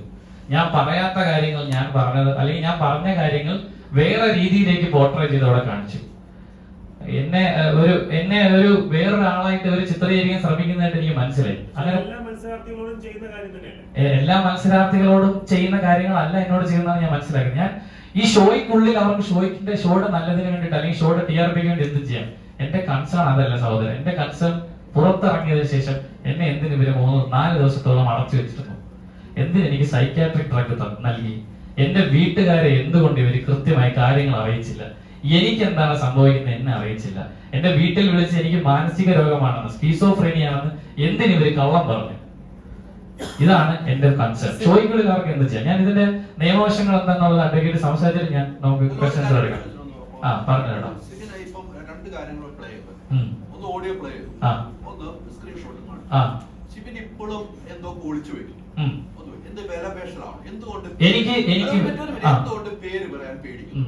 ശിവൻ പറയുടെ FIR ഇടാറുണ്ട് അല്ലെ. ഇനി സീസൺ തീരാൻ ഇനി 3-4-5 ദിവസമുണ്ട്. ശിവൻ എന്തുകൊണ്ട് ആ പേര് പറയാൻ പഠിക്കുന്നു? ഇത് തന്നെയാണ് ഇതിന് മുമ്പ് ഇവിടെ ഉണ്ടായിരിക്കുന്ന വിഷയം അത് തന്നെയാണ്. അപ്പൊ ഇനി ശിവൻ ഇപ്പൊ പത്രസമ്മേളനം നടത്തി, ഇനി അവരെന്തെങ്കിലും ചർച്ചയ്ക്ക് വരും, ഇതാണോ അതിനു വേണ്ടിയാണ് ഇത് എന്തുകൊണ്ട് പേര് പറയാം? ഞങ്ങൾ ഈ ഓഡിയോ കൊണ്ടേ ഞങ്ങൾ ലാബിൽ കൊണ്ടേ പരിശോധിക്കും. അതിന്റെ ആവശ്യമൊന്നുമില്ല. ഇത് ആരാണ് പറഞ്ഞതെന്നും ഇത് എന്തൊക്കെയാണ് പറഞ്ഞതെന്നും ഈ പറയുന്ന FIR-ന്റെ കോപ്പി വരുമ്പോൾ ഞാൻ പുറത്തുവിടാന്ന് ഞാൻ പറഞ്ഞിട്ടുണ്ട്. ഇപ്പോ നിയമപരമായിട്ടുള്ള ബുദ്ധിമുട്ടുകളാണ് പറഞ്ഞത്. ഉറപ്പായിട്ടും ഈ 3 പേര് ആരാണെന്നും അവർക്കെതിരെയാണ് FIR വിട്ടിരിക്കുന്നത്. ഇതെല്ലാ കണ്ടസ്റ്റൻസിനോട് അവർ പറയുന്ന ഒരു പോയിന്റ് ആണ്. പുറത്തിറങ്ങിയ ശേഷം രതീഷ് ആണെങ്കിലും പുറത്തിറങ്ങിയ ശേഷം മീഡിയാസിനോട് വൈറ്റ് കിട്ടിയ ശേഷം രതീഷിനോട് പറഞ്ഞു മീഡിയാസിനോട് സംസാരിക്കുന്നത്. അത് അങ്ങനെ കിട്ടുന്ന ഒരു വാണിംഗ് ആയിട്ട് കണക്കൂട്ടി. അത് മാത്രമല്ല, അതൊന്ന് തുടങ്ങി പിന്നെ അങ്ങോട്ടുള്ള കാര്യങ്ങൾ ഞാൻ പറയുന്നുണ്ട്. അത് മാത്രം ഞാൻ സ്ക്രീൻഷോട്ട് കാണിച്ചില്ലേ, അതുകൊണ്ട് ഉറപ്പായിട്ടും അത് ഈ പറഞ്ഞ പോലെ നിയമപരമായിട്ടുള്ള കാര്യങ്ങൾ അതിലുള്ളത് കൊണ്ടാണ് അത് വിടാറ്. ഉറപ്പായിട്ടും ആ FIR-ൽ എന്തായാലും പ്രതികളുടെ പേരുണ്ടാവും. അപ്പൊ പിന്നെ ഞാനായിട്ട് പുറത്ത് പറയേണ്ട കാര്യമില്ല. ഇപ്പം ഞാൻ പറയുന്നതിന്റെ പേരിൽ നിയമപരമായിട്ടുള്ള ബുദ്ധിമുട്ടുകൾ ഉള്ളതുകൊണ്ടാണ് ഇപ്പൊ പറയാത്തത്. എനിക്ക് ഞാൻ ഒരു കാര്യം ക്ലിയർ അല്ല, ഇത് ഒരുപാട് ദിവസം ഇല്ലല്ലോ ചേട്ടാ. ഞാൻ പറഞ്ഞ പേര് പറയാത്തത് എനിക്ക് കാശ് വേണ്ട. ഇവരുമായിട്ടുള്ള ഒരു സെറ്റിൽമെന്റിന് ഞാൻ തയ്യാറല്ല. ഓൾറെഡി അത് കഴിഞ്ഞു, ഇനി അതില്ല. ആ ഒരു ആവശ്യം എനിക്കില്ല. അതിന് ഞാൻ അവരുടെ മുമ്പിൽ ഇരുന്ന് കൊടുക്കില്ല. സാവന്ത്, ഡോക്ടർ സാവന്ത് സൈക്യാട്രിസ്റ്റ് എന്നാണ് എന്നെ പരിചയപ്പെടുത്തിയത്. എനിക്കറിയില്ല. സാവന്ത് എന്നാണ് അയാളുടെ പേര് പറഞ്ഞത് എന്നോട് കേട്ടോ. എന്താണ്? ഇല്ല അങ്ങനെ ഇദ്ദേഹമാണ് ഈ ബിഗ് ബോസ് തുടങ്ങിയ കാലം മുതൽ മത്സരാർത്ഥികളുമായി സംസാരിക്കുന്ന ഈ മനസ്സിലായി. ഒരു കാര്യം കൂടെ പറയാം, ഇതേ സാബുൻ ഡോക്ടർ തന്നെയാണ് ഞങ്ങൾ കയറുന്നതിന് വേണ്ടി നമുക്കൊരു സൈക്കോളജിക്കൽ കൺസൾട്ടേഷൻ ഉണ്ട്. 1 മണിക്കൂറോളം ഇയാൾ എന്നോട് സംസാരിച്ചപ്പോൾ എന്റെ ജീവിതത്തിൽ ഉണ്ടായ എല്ലാ കാര്യങ്ങളും ഞാൻ ഇയാളോട് തുറന്നു പറഞ്ഞു. ഇയാൾ തുടങ്ങിയപ്പോൾ എന്നോട് പറഞ്ഞത് ഇതൊരു പ്രൈവറ്റ് കോൺവെർസേഷൻ ആണ്. ഇപ്പോൾ സിബിൻ പുറത്ത് പറയുന്ന ഒരു കാര്യങ്ങളും ഞാൻ മറ്റാരുമായി സംസാരിക്കില്ല. അതെന്റെ മെഡിക്കൽ എത്തിക്സ് ആണ്. ഞാൻ പറയില്ല എന്ന് പറഞ്ഞ പേരില് എനിക്ക് ജീവിതത്തിൽ ഉണ്ടായ എല്ലാ കാര്യങ്ങളും നിങ്ങൾക്ക് എല്ലാവർക്കും ഒരു ഇറക്ക കയറ്റലുകളൊക്കെ ഉണ്ടാവും. അപ്പൊ എനിക്കുണ്ടായ ഇറക്കം, ആ ബുദ്ധിമുട്ട്, സമയങ്ങളെല്ലാം ഞാൻ കൃത്യമായി ഇയാളോട് പറഞ്ഞു. അതെല്ലാം അതിൽ ഒട്ടുമിക്ക കാര്യങ്ങളും ഇവര് ഈ പറയുന്ന ഗെയിം സമയത്ത് എനിക്കെതിരെ ഉപയോഗിച്ചു.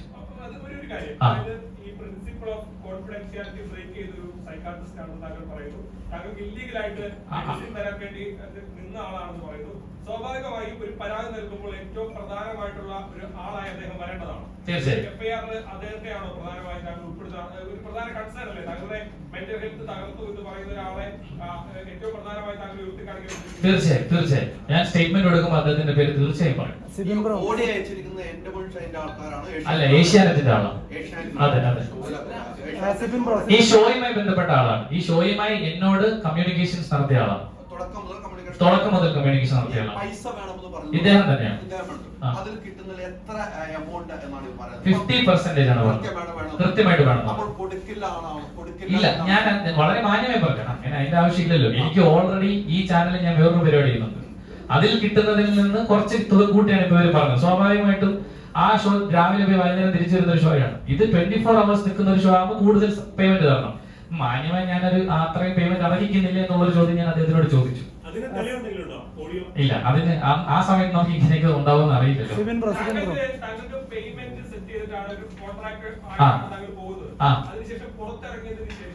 സംസാരിക്കാതിരിക്കുവാൻ വേണ്ടി താങ്കൾക്ക് അത്രയും കൂടി പേയ്മെന്റ് വീണ്ടും തന്നു എന്ന് പറയുന്നത്. അതെ, അത് താങ്കൾ അതിനെ ഓൺ ചെയ്തോ? അതായത് തന്നു കഴിഞ്ഞാൽ മിണ്ടാതിരിക്കാമെന്ന് ഇല്ല, പറഞ്ഞിട്ടില്ല. ഒരു തരത്തിലുള്ള കമ്മ്യൂണിക്കേഷനും ഇല്ലാതെ ചുമ്മാ പൈസ അയക്കുകയാണ്. ഇല്ല, ഞാൻ പറയാം. എന്താന്ന് വെച്ച് കഴിഞ്ഞാൽ എന്നോട് ആദ്യം ഇവർ ആവശ്യപ്പെട്ടത് ഈ കോൺട്രാക്ട് ബേസിൽ ഇൻവോയ്സ് ആദ്യം എനിക്ക് പേയ്മെന്റ് തന്നില്ല ഇവർ കേട്ടോ. എന്റെ കൂടെ ഉണ്ടായിരുന്ന മത്സരാർത്ഥികൾക്കൊക്കെ ഇവര് പേയ്മെന്റ് റിലീസ് ചെയ്തു എന്ന് ഞാൻ അറിഞ്ഞു. നമ്മൾ സംസാരിക്കുന്നവരാണല്ലോ. അറിഞ്ഞപ്പോ ഞാൻ ഇവരുമായി ബന്ധപ്പെട്ടു, എന്റെ പേയ്മെന്റ് എന്തായി. അപ്പൊ ഇവര് പ്രോസസ് ചെയ്യുകയാണെന്ന് പറഞ്ഞു. ഞാൻ പറഞ്ഞ അങ്ങനെയല്ല. ഞാൻ രണ്ടാമത് വിളിച്ചപ്പോൾ ഇവര് വീണ്ടും പ്രോസസ് ചെയ്യുകയാണെന്ന് പറഞ്ഞു. അപ്പൊ കൂടെയുള്ള എന്റെ കൂടെ ഇറങ്ങിയ മത്സരാർത്ഥിക്ക് കാശ് കിട്ടി. 2 ആഴ്ചത്തെ പേയ്മെന്റ് അഡ്വാൻസ് ആയിട്ട് കിട്ടുന്നതാണെന്ന് എനിക്ക് അറിയാം. അപ്പൊ എനിക്ക് മനസ്സിലായി ഇവരുടെ കബളിപ്പിക്കാൻ ശ്രമിക്കുന്നതാണെന്ന് പറഞ്ഞപ്പോൾ ഞാൻ ഇവർക്ക് ഒരു ഇമെയിൽ അയച്ചു. ഇമെയിലിൽ ഇതായിരുന്നു അതിന്റെ ഒഫീഷ്യൽ ഇമെയിൽ ആണ്. ഈ ചാനലിന്റെ ബിസിനസ് ഹെഡിനാണ് ഞാൻ ഇമെയിൽ അഡ്രസ് ചെയ്തിരിക്കുന്നത്. അദ്ദേഹത്തിനോട് ഞാൻ പറഞ്ഞത് എന്റെ അച്ഛന് ബുദ്ധിമുട്ടുണ്ട്, ഞാനൊരു ജീവിതത്തിൽ ഒരു മോശമായ അവസ്ഥയിലൂടെ കടന്നുപോയാണ്. അപ്പൊ എനിക്ക് പേയ്മെന്റ് ഇമ്മീഡിയറ്റ്ലി റിലീസ് ചെയ്ത് കിട്ടണമെന്ന് പറഞ്ഞു. അപ്പം എന്നോട് ഇവർ ഇൻവോയ്സ് ഞാൻ ഓൾറെഡി കൊടുത്തിട്ടുണ്ട്. ഇവര് രണ്ടാമത് എന്നോട് ഒരു ഇൻവോയ്സ് ആവശ്യപ്പെട്ട് ഇവരുടെ തന്നെ എക്സ്റ്റേണൽ ഒരു പ്രൊഡക്ഷൻ ഹൗസ് ഉണ്ട്. ആ പ്രൊഡക്ഷൻ ഹൗസിന്റെ പേരിൽ ഒരു ഇൻവോയ്സ് കൂടെ വേണം അന്ന് പറഞ്ഞതിന്റെ പേരിൽ ഞാൻ മറ്റൊരു ഇൻവോയ്സ് അയച്ചു. അപ്പൊ ഈ ആദ്യം കൊടുത്ത ഇൻവോയ്സിന്റെ പേയ്മെന്റും രണ്ടാമത്തെ ഇൻവോയ്സിന്റെ പേയ്മെന്റും ആയിട്ട് 2 പേയ്മെന്റാണ് എനിക്ക് തന്നത്. എന്നിട്ട് അതിനുശേഷം പുറകിൽ നിന്ന് എനിക്കൊരു കോൾ വന്നിട്ടുണ്ട്. ആ കോൾ വിളിച്ചത് ഇദ്ദേഹം തന്നെയാണ്. ഇദ്ദേഹം പറഞ്ഞത് ഇനി ദയവ് ചെയ്ത് ഇന്റർവ്യൂസ് ഒന്നും കൊടുത്ത് കാശ് മേടിക്കരുത്, ഈ കാശ് നിനക്ക് ഡിസേർവ് ചെയ്യാം. ഞാൻ പറഞ്ഞു സാർ, ഞാൻ ആഗ്രഹിക്കുന്നതിൽ നിന്നും 1 രൂപ പോലും എനിക്ക് കൂടുതൽ വേണ്ട എന്ന് ഞാൻ അവരോട് കൃത്യം പറഞ്ഞു. ആകാശ് ഞാൻ ഉപയോഗിച്ചിട്ടില്ല. എന്നോട് ഇദ്ദേഹം ഞാൻ ആ ദിവസം മുതൽ എന്നോട് ഈ ഏഷ്യാനെറ്റിന്റെ ഈ ചാനലിലെ ഒരു കൺസേൺഡ് ആള് സംസാരിക്കാമെന്ന് പറയുന്നുണ്ട്. ഇതുവരെ ഉണ്ടായിട്ടില്ല. സംസാരിക്കുന്ന സമയത്ത് ഇത് അഡ്രസ് ചെയ്യാനായിരുന്നു ഞാൻ ഇരുന്നത്. ഇപ്പോ അത്രയും ഗുരുതരമായി തങ്ങളെ അഫക്ട് ചെയ്യുന്ന മെന്റലി തങ്ങളെ തകർക്കുന്ന രീതിയിൽ പെരുമാറിയ ഒരാളുടെ പേര് ഈ അവസാന ഘട്ടത്തിൽ വെളിപ്പെടുത്താതെ എഫ്ഐആർ വരുമ്പോഴേ ഞാൻ പറയൂ എന്ന് പറയുന്നതില് ചിലപ്പോ ആളുകൾക്ക് തോന്നാം അത് എന്തെങ്കിലും താല്പര്യങ്ങൾ താങ്കൾ ഒളിപ്പിച്ചു വെക്കുന്നുണ്ടോ എന്നുള്ള തോന്നലുണ്ടാകാം. അതിന്റെ ഒരു ആവശ്യം ഈ അവസാന ഘട്ടത്തിൽ ഉണ്ടായിരുന്നു എന്ന് പ്രധാനപ്പെട്ട ചോദ്യം. അവസാന ഘട്ടം അല്ലല്ലോ, ഈ ഷോ തീരുന്നതല്ല എന്റെ അവസാന ഘട്ടം. എനിക്ക് നീതി കിട്ടുന്നതാണ് എനിക്ക് എന്നെ സംബന്ധിച്ചിടത്തോളം അവസാന ഘട്ടം. ഈ ഷോ തീർന്നോട്ടെ. ഈ ഷോ തീർന്നാൽ എന്താ കുഴപ്പം? ഞാൻ ഈ ഷോ തീരുന്നവരെ കാത്തിരുന്നതല്ല. ഞാൻ അങ്ങനെ പറഞ്ഞിട്ടുണ്ടെങ്കിലും നമ്മൾ കൃത്യമായി നിയമപരമായുള്ള ഞങ്ങൾ ഒരു മാസമായി ഞാൻ ഏതാണ്ട് 1.5 മാസത്തോളമായിട്ട് ഞാൻ ഇതിന്റെ പുറകെയാണ്. സിബിൻ ബ്രോ ഒരു കാര്യം പറഞ്ഞോട്ടെ. Sibin bro first of all ഇപ്പൊ ഓൺലൈനിൽ കിടന്ന് അതും ഇതും പറഞ്ഞ് തമ്മി തല്ലി ആളുകൾക്ക് കണ്ടന്റ് ഉണ്ടാക്കി കൊടുക്കാതെ നിയമപരമായിട്ട് മുന്നോട്ട് പോയതില് ഫസ്റ്റ് ഓഫ് ഓൾ അഭിനന്ദനങ്ങൾ. ഇനി ഓൺലൈൻ മീഡിയനോട് എന്റെ മാത്രം അഭിനന്ദനങ്ങൾ. കാരണം ഓൺലൈൻ മീഡിയക്ക് നിയമപരമായിട്ട് ഒന്നും ചെയ്യാൻ പറ്റില്ല, അതങ്ങനെ പറയുള്ളൂ. സാർ അല്ല സോറി സാർ അല്ല ബ്രോ. അപ്പോൾ ഇനി FIR പുറത്തു വരാതെ ഇപ്പൊ നമുക്ക് കൂടുതൽ കാര്യങ്ങൾ പറയാൻ പറ്റില്ല. ഇപ്പോൾ ദിലീപേട്ടനടക്കം കേസുകളിൽ അവർ പല കാര്യങ്ങളും പുറത്തു പറയാത്തത് FIR വരാത്തതുകൊണ്ടൊക്കെ പല കാര്യങ്ങൾ കൊണ്ടാണത്. അപ്പോൾ നിയമം അങ്ങനെയാണ് പ്രവർത്തിക്കുന്നത്. അപ്പോൾ ദിയാസന എന്ന് പറഞ്ഞിട്ടുള്ള ആള് ഇത്രയൊക്കെ കാര്യങ്ങൾ സിബിന്റെ അടുത്ത് ഉണ്ടായിട്ടും എന്തുകൊണ്ടാണ് സിബിൻ നിയമപരമായിട്ട് പോയില്ല എന്ന് പറഞ്ഞു കേട്ടു. ഇപ്പോൾ സിബിൻ നിയമപരമായിട്ട് പോയിരിക്കുന്നു. അപ്പോൾ സത്യങ്ങളെല്ലാം അറിയുന്നതുകൊണ്ടാണോ സിബിനെ ഒരു മാനസിക രോഗിയാക്കി ചിത്രീകരിക്കുന്നത്? എക്സാക്ട്ലി അത് തന്നെയാണ് കാര്യം. അതായത് എനിക്ക് കാര്യങ്ങളൊക്കെ അറിയാം. ഞാൻ ഈ കാര്യങ്ങളൊക്കെ പുറത്തു പറഞ്ഞാൽ ഒരു മാനസിക രോഗിയാണ് നിങ്ങളോട് സംസാരിക്കുന്നത്, ആ മാനസിക രോഗി പറയുന്നത് കേൾക്കണ്ട, വക വെക്കണ്ട എന്നുള്ളൊരു ഇമേജ് എനിക്ക് ഉണ്ടാക്കി തരാനാണ് ഈ ഷോ ശ്രമിച്ചത്. വളരെ കൃത്യമായി. ഒരാൾ ചോദിച്ചു, ആരാ ചോദിച്ചു?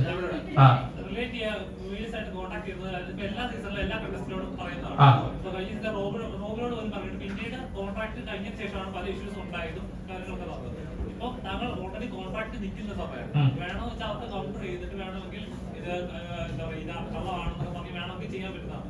അപ്പൊ അതിനെങ്ങനെയാണ് മറുപടി പറയും? നമ്മളൊരു കോൺട്രാക്റ്റിൽ ഏർപ്പെടുന്നു, രണ്ടുപേരും നമ്മളൊരു കോൺട്രാക്റ്റിൽ ഏർപ്പെടുന്നു. ആ കോൺട്രാക്ട് ആദ്യം നമ്മൾ വേണ്ടത് ലോഫുൾ കോൺട്രാക്ട് ആയിരിക്കണം. ഒരിക്കലും ഒരു അൺലോഫുൾ ആയിട്ടുള്ള ഒരു ആക്ട് ചെയ്യാൻ വേണ്ടിയിട്ട് ഒരു കോൺട്രാക്റ്റിൽ നമുക്ക് ഏർപ്പെടാൻ പറ്റില്ല. അത് അഭിൻഷ്യ വോയിഡാണ്. അത് തുടങ്ങിയ സമയം, ആ കോൺട്രാക്റ്റിൽ ഏർപ്പെട്ട സമയത്ത് തന്നെ അത് വോയിഡാണ്. അതായത് ഇദ്ദേഹത്തിന് ഒരു ഹോട്ടൽ മുറിയിൽ 3 ദിവസത്തോളം, അതായത് 4 ദിവസം അടുപ്പിച്ച് ഇയാളെ കൂട്ടിയിടുക. ആ 167 CRPC പ്രകാരം നമ്മുടെ പോലീസ് കസ്റ്റഡിയിൽ എടുത്താൽ പോലും നമ്മുടെ അടുത്ത സുഹൃത്തിനെയോ നമ്മുടെ ബന്ധുവിനെയോ ഈ വിവരം അറിയിക്കണമെന്നുണ്ട്. 24 മണിക്കൂറിനുള്ളിൽ നമ്മുടെ മജിസ്ട്രേറ്റിന്റെ മുന്നിൽ ഹാജരാക്കണം. മനസ്സിലാവുന്നുണ്ടോ? ഇയാൾ 3 ദിവസത്തിന് മുകളിൽ ഒരു മുറിയിൽ പൂട്ടിയിട്ടിരിക്കുകയാണ്. അയാളെ വീട്ടുകാരെ അറിയിച്ചിട്ടില്ല, അയാളെ സുഹൃത്തുക്കളെ അറിയിച്ചിട്ടില്ല, ഇയാൾക്ക് ഫോൺ ഉപയോഗിക്കാൻ പറ്റുന്നില്ല. അതിനുപരി ഇയാൾക്ക് സൈക്കാട്രിക് ഡ്രഗ് കൊടുക്കുകയാണ്. വീഡിയോ കോളിലൂടെ മാത്രം വന്ന് ഒരു സൈക്കോളജിസ്റ്റ് എന്ന് പറഞ്ഞ ഒരാള് പ്രോപ്പർ പ്രിസ്ക്രിപ്ഷൻ ഇല്ലാതെ ഇവർക്ക് കൊടുക്കുന്ന ടാബ്ലറ്റ് ശ്രദ്ധിച്ചാൽ മതി. അതായത് ആ ടാബ്ലറ്റ് മാത്രമായിട്ടാണ് കൊടുക്കുന്നത്. അതിന്റെ പിന്നിൽ എന്താണ് എഴുതിയിരിക്കുന്നത് നമുക്ക് അറിയാൻ പറ്റില്ല. അത് ബാക്കി പല മത്സരാർത്ഥികൾ അങ്ങനെയാണ്. ഇപ്പൊ സിജോ 3 ആഴ്ചയോളം അവരുടെ കസ്റ്റഡിയിലായിരുന്നു, അവരുടെ ട്രീറ്റ്മെന്റിലായിരുന്നു. ഇത് പോകുന്നതിന് മുമ്പ് നമുക്ക് അറിയാവുന്ന കാര്യമില്ല, ഇങ്ങനെ ഒരു ക്രൈസിസ് വന്നാൽ ഇങ്ങനെ ആയിരിക്കും എന്നുള്ളത്. സിജോയുടെ വീട്ടിൽ നിന്ന് വീട്ടുകാരെ ബന്ധപ്പെടാനും വീട്ടുകാരുമായിട്ട് ഇടപെടാനും സിജോനെ സമ്മതിച്ചു എന്നാണ് ഞാൻ മനസ്സിലാക്കിയത്. അങ്ങനെ പൂട്ടി കൺസെന്റ് ചെയ്തതല്ല, അദ്ദേഹം ഹോസ്പിറ്റലിൽ എന്നെ ഒരു ഹോട്ടൽ മുറിയിലാണ് ലോക്ക് ചെയ്തത്. സിബിൻ മദ്യപിക്കുന്ന ആളാണ്. അപ്പോ 2 പെഗ് കിട്ടണം എന്ന് പറഞ്ഞിട്ട് അല്ല അത് പല ആരോപണം, അത് പച്ചക്കള്ളമാണ്. അങ്ങനെയല്ല, ഞാൻ മദ്യപിക്കുന്ന ആളാണ്, മദ്യപിക്കുന്ന പ്രോത്സാഹിപ്പിക്കുന്നില്ല. പക്ഷെ ഈ പറഞ്ഞ പോലെയുള്ള ഒരു മദ്യപാനിയല്ല കേട്ടോ. ഒക്കേഷണൽ ഡ്രിങ്കറാണ്, സോഷ്യൽ ഡ്രിങ്കറാണ്. പുറത്തു പോകണമെന്ന് പല പ്രാവശ്യം ആവശ്യപ്പെട്ടിട്ടുണ്ട് അല്ലെ, നമ്മളൊക്കെ വീഡിയോ കാണുന്നുണ്ട്. പിന്നീട് പിന്നെ പുറത്തു പോയതിനു ശേഷം എനിക്ക് കുഴപ്പമില്ല എന്ന് പറഞ്ഞ് അവിടെ നിന്നുകൊള്ളാം എന്ന് പറയുന്നുണ്ട് അല്ലെ. അങ്ങനെയാണ് വീണ്ടും തുടരാൻ പോകുന്നത്. അതിന്റെ ഇടയ്ക്ക് വല്ലതും ഈ നമ്മുടെ മത്സരാർത്ഥികളോട് പറയുന്നതായിട്ട് എനിക്ക് എന്റെ ഒരു മെമ്മറി വന്നാണ്. മത്സരാർത്ഥികളോട് അവിടെയുള്ള കൂടെയുള്ള ആളുകളോട് പറഞ്ഞായിട്ട് എന്റെ മെമ്മറി വന്നാണ്. ഉള്ളതാണെന്ന് എനിക്ക് ഓർക്കുന്നില്ല. എനിക്ക് തിരിച്ചു പോകണം, എനിക്ക് പുറത്തേക്ക് പോകണം, വീണ്ടും തിരിച്ചു പോകണം. ആദ്യമാരാണ് കളവ്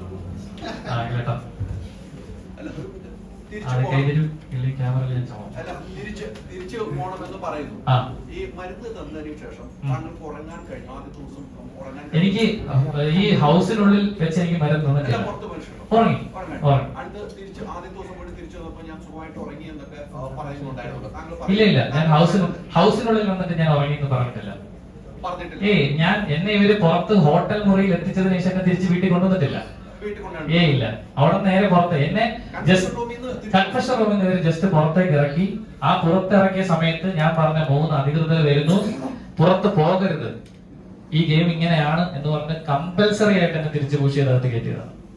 ഡോക്ടർ കൊടുത്ത നിർദ്ദേശം വരെ ഖണ്ഡിച്ചുകൊണ്ട് എന്നെ ഇവരകത്തേക്ക് കയറ്റിയതാണ്.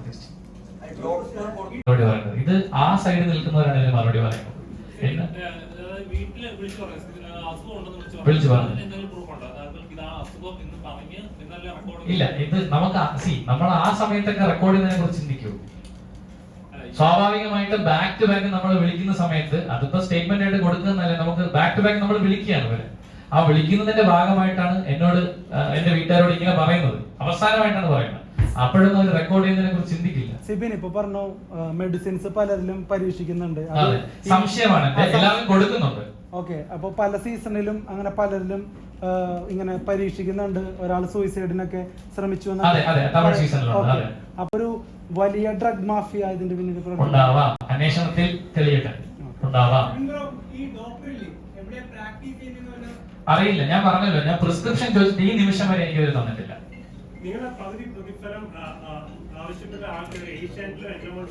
അറിയിച്ചിരുന്നു, ഒരു നടപടി ഉണ്ടായില്ല. അറിയിച്ചിരുന്നു,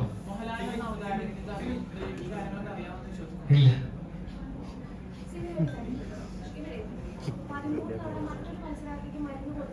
അതെ,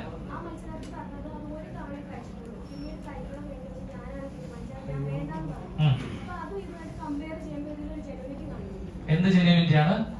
അല്ല, ഞാൻ പരാതിയിൽ ഉന്നയിച്ച കാര്യം തന്നെയാണ്. എന്നെ നിർബന്ധിച്ചാണ് കഴിപ്പിച്ചത്.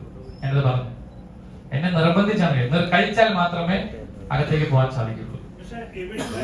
ഷോയിൽ തന്നെ പ്രേക്ഷകർ കാണുമ്പോൾ എനിക്ക് പുറത്തു പോകണമെന്ന് റിപ്പീറ്റ്ലി പറയുന്ന ഒരാള് പുറത്താക്കുന്നതായിട്ടാണ് പ്രേക്ഷകർക്ക് കാണുന്നത്. പക്ഷെ പ്രേക്ഷകർക്ക് നോക്കുമ്പോൾ അതിനകത്തൊരു ഡൗട്ടും കാര്യങ്ങളും ഇല്ല. അപ്പം അതിനാണ് എങ്ങനെയാണ്, എന്താണ് ഈ മത്സരത്തിൽ ഒരു 4 രീതിയിലാണ്, ഒരു 4 സ്റ്റെപ്സിലാണ് ഇവരുടെ കാര്യങ്ങൾ നടപ്പിലാക്കുന്നത്. ഒന്ന്, ഇത് മത്സരത്തിന്റെ കാര്യമാണ് കേട്ടോ. അതായത് ഈ മത്സരത്തിൽ ഇവർക്ക് വേണ്ട രീതിയിലാണ് ഒരു കാര്യങ്ങൾ കൊണ്ടുപോകുന്നത്. അതിന്റെ മേളിൽ പ്രവർത്തിക്കുന്നവരുണ്ട്. ഇപ്പം അഖിലേട്ടൻ പോലുള്ളവരൊക്കെ അതിന്റെ മേളിൽ പ്രവർത്തിച്ച് ഫൈറ്റ് ചെയ്ത ആൾക്കാരാണ് ഞാൻ മനസ്സിലാക്കുന്നത്. ഇവർ ആദ്യമേ തന്നെ ബേസിക് ആയിട്ട് ടാസ്കിൽ ഈ കൊടുക്കുന്ന ഗെയിമുകളിൽ ഇവര് കൃത്രിമത്വം കാണിക്കും. 2, ഇവര് എഡിറ്റിംഗിൽ പല കാര്യങ്ങളും ഒഴിവാക്കും. ഞാനൊന്ന് ഫിനിഷ് ചെയ്തോട്ടെ. ഞാനിപ്പോ എന്താ പറയാവുന്ന ഇതിപ്പോ അദ്ദേഹം സംസാരിക്കും. അപ്പം ഇത് അതിന്റെ ടാസ്കുകളുണ്ട്. ഇപ്പൊ എന്റെ സീസണിൽ തന്നെ ഈ പവർ റൂമിലേക്ക് വരുന്ന ടാസ്കുകളൊക്കെ കൃത്രിമത്വം കാണിച്ചാണെന്ന് എല്ലാവരും ചർച്ച ചെയ്താണത്. ഞാൻ പുറത്താവുന്ന ആ ദിവസമുള്ളത്. 2, ഇവർ എഡിറ്റിംഗിൽ പല കാര്യങ്ങളും ഒഴിവാക്കുന്നു എന്ന് എല്ലാ മത്സരാർത്ഥികളും പുറത്തു വന്ന് പറയുന്നു. ഇപ്പൊ അഭിഷേക് ജയദേവ് ഉൾപ്പെടെ എല്ലാവരും പുറത്തു വന്ന് എഡിറ്റിംഗിൽ പല കാര്യങ്ങളും ഒഴിവാക്കി എന്ന് പറയുന്നു. ഇപ്പൊ അവസാനം പറഞ്ഞ സിജോയുടെ സൈഡിൽ ഉൾപ്പെടെ അത് ചെയ്യാം, മത്സരത്തിന്റെ ആവശ്യമാണ്. പിന്നെ 3ാമതായി മാനിപ്പുലേറ്റ് ചെയ്യുക. ഞാൻ പറഞ്ഞ കാര്യം എഡിറ്റിലൂടെ മറ്റു രീതിയിലേക്ക് ആൾക്കാരിലേക്ക് എത്തിക്കുക. അതിൽ നിൽക്കാത്തവർക്കാണ് ഇവര് മരുന്ന് കൊടുത്ത് തളർത്തി പുറത്താക്കുന്നത്. ഈ മരുന്ന് കഴിച്ചു എന്ന് പല മത്സരാർത്ഥികൾ കൊടുത്തിട്ടുണ്ടെന്നും പല മത്സരാർത്ഥികളും എന്നോട് പറഞ്ഞിട്ടുണ്ട്. എന്നോട് പറഞ്ഞതിന്റെ ഇപ്പൊ ഞാൻ ഈ പൊതുവേദിയിൽ വന്ന് പറഞ്ഞുകൊണ്ട് അവര് പുറത്തു വരുമെന്ന് ഞാൻ പ്രതീക്ഷിച്ചു. അവരും വരും.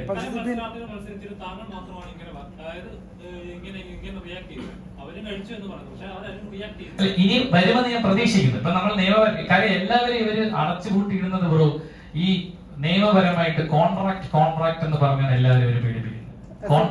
സിബിൻ ഉറക്കമില്ലാതിരുന്നു പറഞ്ഞു 48 മണിക്കൂർ. അപ്പൊ ആദ്യം തന്നത് ഉറക്ക ഗുളികയല്ലേ? എനിക്ക് അറിയില്ല ഉറക്ക ഗുളിക എന്ന് പറഞ്ഞാണോ? അല്ല, അപ്പൊ ഈ സ്കിസോഫ്രീനിയുടെ മരുന്ന് എപ്പോഴാ തരുന്നത്? അത് സ്കിസോഫ്രീനിയുടെ മരുന്ന്. ഇതെല്ലാം കാണാൻ ഒരുപോലെ തന്നെ ഇരിക്കുമ്പോ ഇവര് മരുന്ന് തരുന്നെന്ന് പറഞ്ഞ ഒരു ചെറിയ പീസായിട്ടാണ് തരുന്നത്. അതെന്താണെന്ന് നമുക്ക് വായിക്കാൻ പറ്റില്ല. പക്ഷെ എന്റെ ഭാഗ്യത്തിന് ഒരു അവസാന ദിവസം തന്ന മരുന്ന് ഇങ്ങനെയായിരുന്നു. ഇതിൽ കൃത്യമായിട്ട് മരുന്നിന്റെ പേര് വായിക്കാൻ പറ്റും, ഓലാൻ സപ്പായി എന്ന് വായിക്കാൻ പറ്റും. ഇത് എന്റെ ഭാഗ്യം കൊണ്ട് കിട്ടിയതാണ്. ഇതിനകത്ത് കൃത്യമായ മരുന്നിന്റെ മറ്റ് ഡീറ്റെയിൽസുകൾ ഇതിനകത്ത് തന്നെ ഉണ്ട്.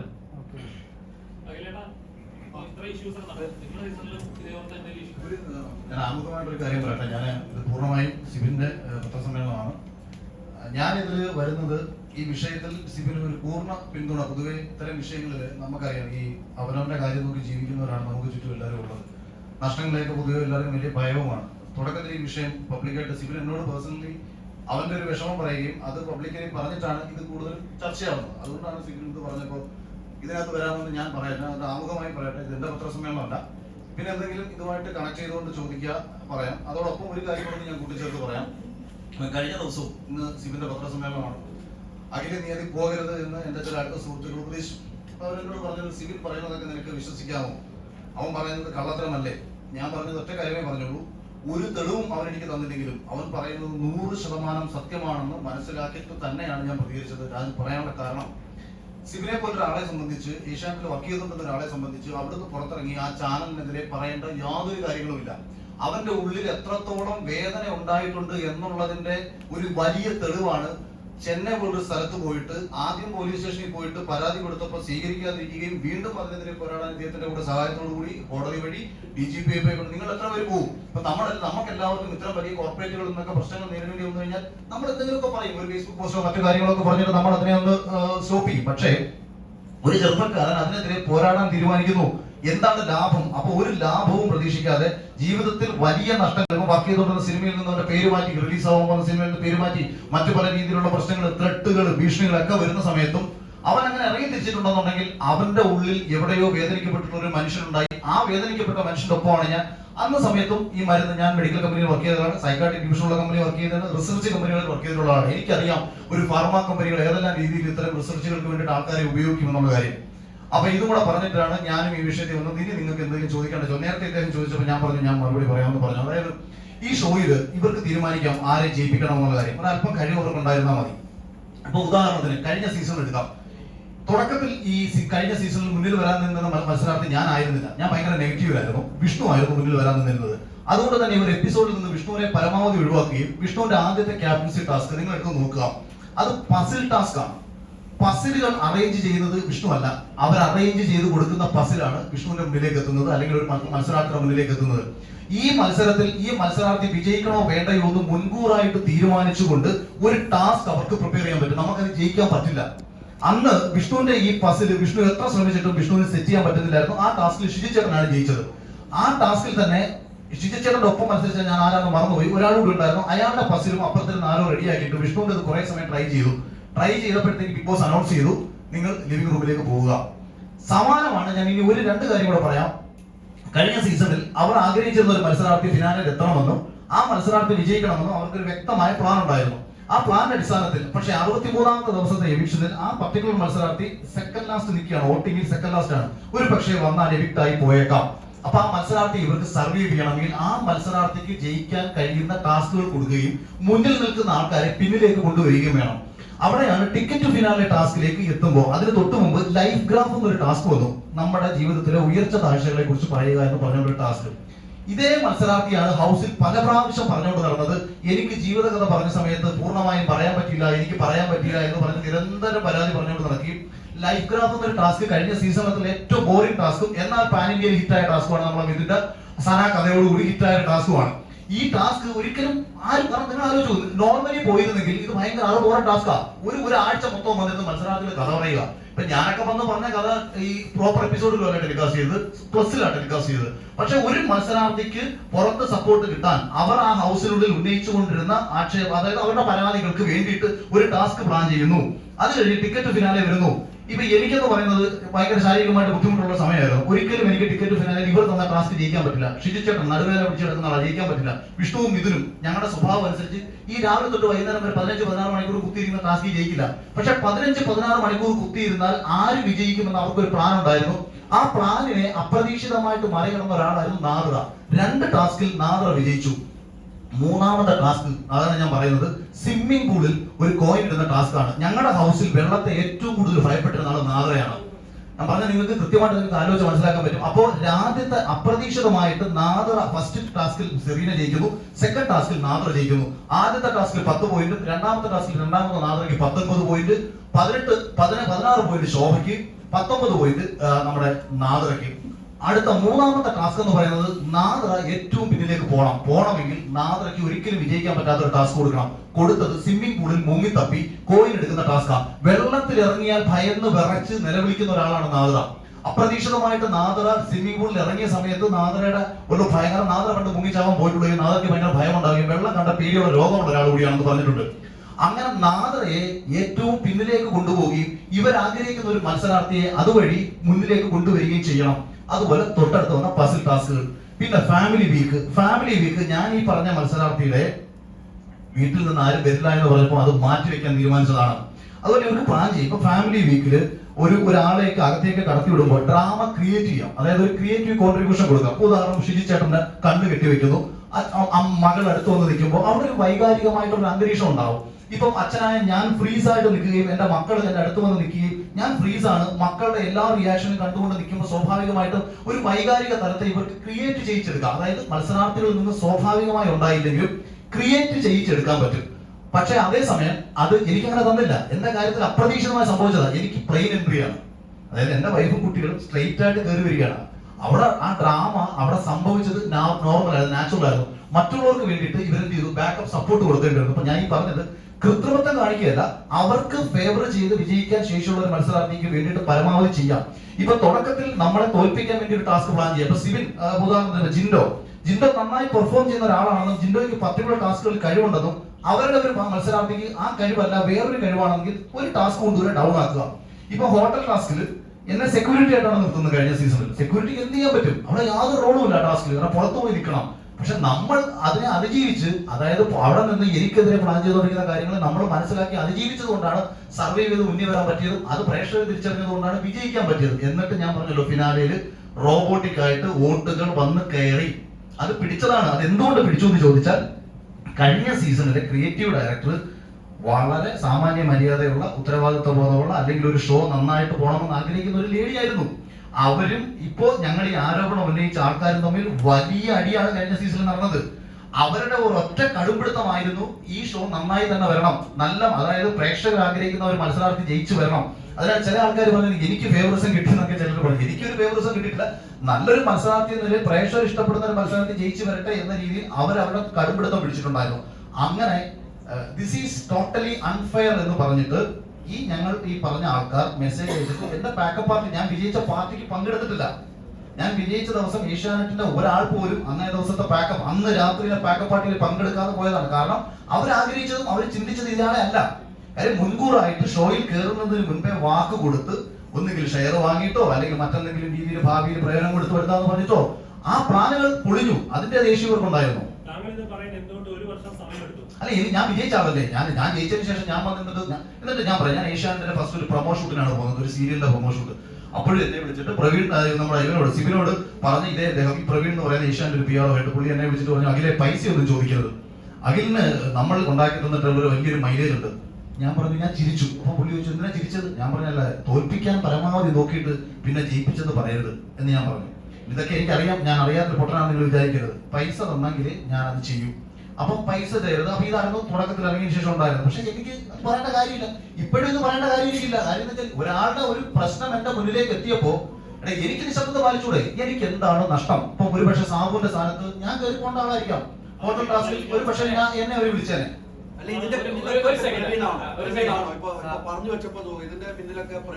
എന്നോട് അന്ന് പറഞ്ഞ ആള് പ്രവീണാണ്. പ്രവീൺ ചിലപ്പോൾ ഇവനായിട്ട് ബന്ധപ്പെട്ടിട്ടുണ്ടായിരിക്കും. അതുപോലെ ചാനലിലുള്ള മറ്റുള്ള ആൾക്കാരും ഉണ്ടായിരിക്കും. ഒരുപാട് ഒന്നിലധികം ആൾക്കാർ നിയന്ത്രിക്കുന്ന ഷോ അല്ലേ ഇത്? നമ്മൾ പറഞ്ഞല്ലോ. അത് എനിക്ക് എന്നോട് അന്ന് സംസാരിച്ച ആള് പ്രവീൺ എന്ന് പറയുന്ന ഏഷ്യാനെറ്റിന്റെ PR ഹെഡ് ആയിരുന്നു. അന്ന് എന്നോട് സംസാരിച്ച ആള് അന്ന് ഞാൻ പറഞ്ഞത് ഈ പ്രോഗ്രാം കഴിഞ്ഞിട്ട് പൈസ മേടിക്കണ്ട എന്ന് പറഞ്ഞിട്ട് എന്റെ അടുത്ത് ഷെയർ ചോദിച്ചു. ഷെയർ ചോദിച്ചാൽ പിന്നെ എനിക്ക് കൊടുക്കാനൊന്നുമില്ല, പിന്നെ അണ്ടർ പോയി കൊടുക്കാനില്ല. ചോദിക്കട്ടെ, പുള്ളിക്ക് എന്തെങ്കിലും ചോദിക്കൂ. താങ്കൾ പറഞ്ഞ പ്രവീണിന്റെ കാര്യം ഈ താങ്കളുടെ മാത്രമാണല്ലോ. ഇതിന്റെയൊക്കെ പിന്നിൽ പ്രവീൺ ഉണ്ടെന്നും പ്രവീണാണെന്നും താങ്കൾ വിശ്വസിക്കുന്നുണ്ട്. ഈ സിബിന്റെ കേസിലൊക്കെ പ്രവീണാണ് താങ്കൾ വിശ്വസിക്കുന്നത്? അല്ല, അദ്ദേഹവും ഉണ്ടാവും. കാര്യം അദ്ദേഹം ഉത്തരവാദപ്പെട്ട് പോസ്റ്റിരിക്കുന്നതാണ്. ഞാൻ പറഞ്ഞത്, എന്നോട് പേഴ്സണലി പറഞ്ഞത്, അന്നത്തെ വിഷയത്തിൽ സംസാരിച്ചത് ഇദ്ദേഹമായിരുന്നു. പൈസ മേടിക്കരുത്, കോൺട്രാക്ട് ഉണ്ട്, തിരിച്ച് സംസാരിക്കരുത് എന്ന് പറഞ്ഞ് ഇത്തരം ഭയപ്പെടുത്തലുകൾ ആദ്യത്തെ നടത്തിയ ആള് പ്രവീൺ എന്ന് പറഞ്ഞ ഇദ്ദേഹമാണ്. ഇപ്പൊ ഈ ശോഭ തന്നെ പറഞ്ഞല്ലോ, പ്രവീൺ ചേട്ടനാണ് ശോഭയെ ബിഗ് ബോസിലേക്ക് കയറ്റി വിട്ടെന്ന് പറഞ്ഞത്. ഇപ്പൊ ജാൻമണി എനിക്കെതിരെ ഒരു വീഡിയോ ചെയ്ത് സംസാരിച്ച സമയത്ത് ജാൻമണി തന്നെ സിബിനോട് പറഞ്ഞു, ജാൻമണി ഹോട്ടൽ ടാസ്ക് കയറ്റി വിടാം, ഗസ്റ്റായിട്ട് കയറ്റി വിടാം, അഖിൽമാർക്കെതിരെ വീഡിയോ ചെയ്യും. ഈ മറ്റേ അപ്സരയുടെ ഹസ്ബൻഡ് ആൻറ്റി ഇവർ ഈ പെൺകുട്ടിയെ, അതാ ഞാൻ പറഞ്ഞത്, ഈ പാവം പിടിച്ചവനെ ചതിച്ചതായി വരും. അത് അഖിൽമാരുടെ ഹേറ്റേഴ്സ് മൊത്തം വോട്ട് ചെയ്ത് കൊടുക്കുക, ചാർത്തിക്കോളാൻ പറഞ്ഞു. ഇതെല്ലാം പ്ലാൻഡാണ് ഇവർക്ക് ഇങ്ങനെ, അതായത് മനഃപൂർവ്വം ചെയ്യുന്നതിനും പിടിക്കുന്നതിനും ഒക്കെ തന്നെ ഇവർക്ക് ഒരു പ്ലാൻ ഉണ്ടാവും. പിന്നെ ഇത് നമ്മളിപ്പോ ഇത് ഈ പറഞ്ഞതുകൊണ്ട് ലാഭത്തിനോ മറ്റത്തിനോ ഒന്നും വേണ്ടിയിട്ട് പറഞ്ഞതല്ല, നമ്മുടെ ഉള്ളിലൊരു നീതി ബോധം. നിങ്ങൾ ഇത്രയും പേര് ഇവിടെ വന്നു, അത് തന്നെ ഏറ്റവും വലിയ കാര്യമായിട്ടാണ് ഞാൻ കാണുന്നത്. വേണമെന്നുണ്ടെങ്കിൽ ഇതിനെ തള്ളിക്കളയാം. പക്ഷെ നിങ്ങൾ ഇത്രയും പേര് സപ്പോർട്ട് ചെയ്യാൻ വന്നില്ലേ? അത്ര നീതിബോധം എല്ലാവർക്കും ഉണ്ടാവണമെന്നാണ് ഞാൻ പറയുന്നത്. താങ്കൾ ആരോപിച്ച ആരോപണത്തിലും പ്രവീണാണോ? ഏതായിരുന്നു? താങ്കൾ പീഡനാരോപണ അത് എന്നെ പീഡിപ്പിച്ചിട്ടില്ല. അല്ല, ഉണ്ടാവുമല്ലോ. താങ്കളെ പീഡിപ്പിക്കാനുള്ള ആളല്ലോ. ഈ ആളുടെ പേരാണ് പറഞ്ഞത്. താങ്കളുടെ അടുത്ത് ഈ പേരാണ് പറഞ്ഞത്. ഹൈദരാബാദ് വിഷയത്തിൽ നിന്ന് മാറി. എന്റെ വിഷയം. Please. തീർച്ചയായിട്ടും ശിവൻ അത് നമുക്ക് മറ്റൊരു നമുക്ക് മറ്റൊരു അവസരത്തിൽ സംസാരിക്കണം. പ്ലീസ് ഇത് ഹൈദരാബാദ് പ്ലീസ്. ഒരിക്കലുമില്ല. ഇത് ആദ്യം ഇത് ആദ്യം സോഷ്യൽ മീഡിയയിൽ ഇതുപോലെ വന്ന് വിഷയം മാറിപ്പോയതാണ്.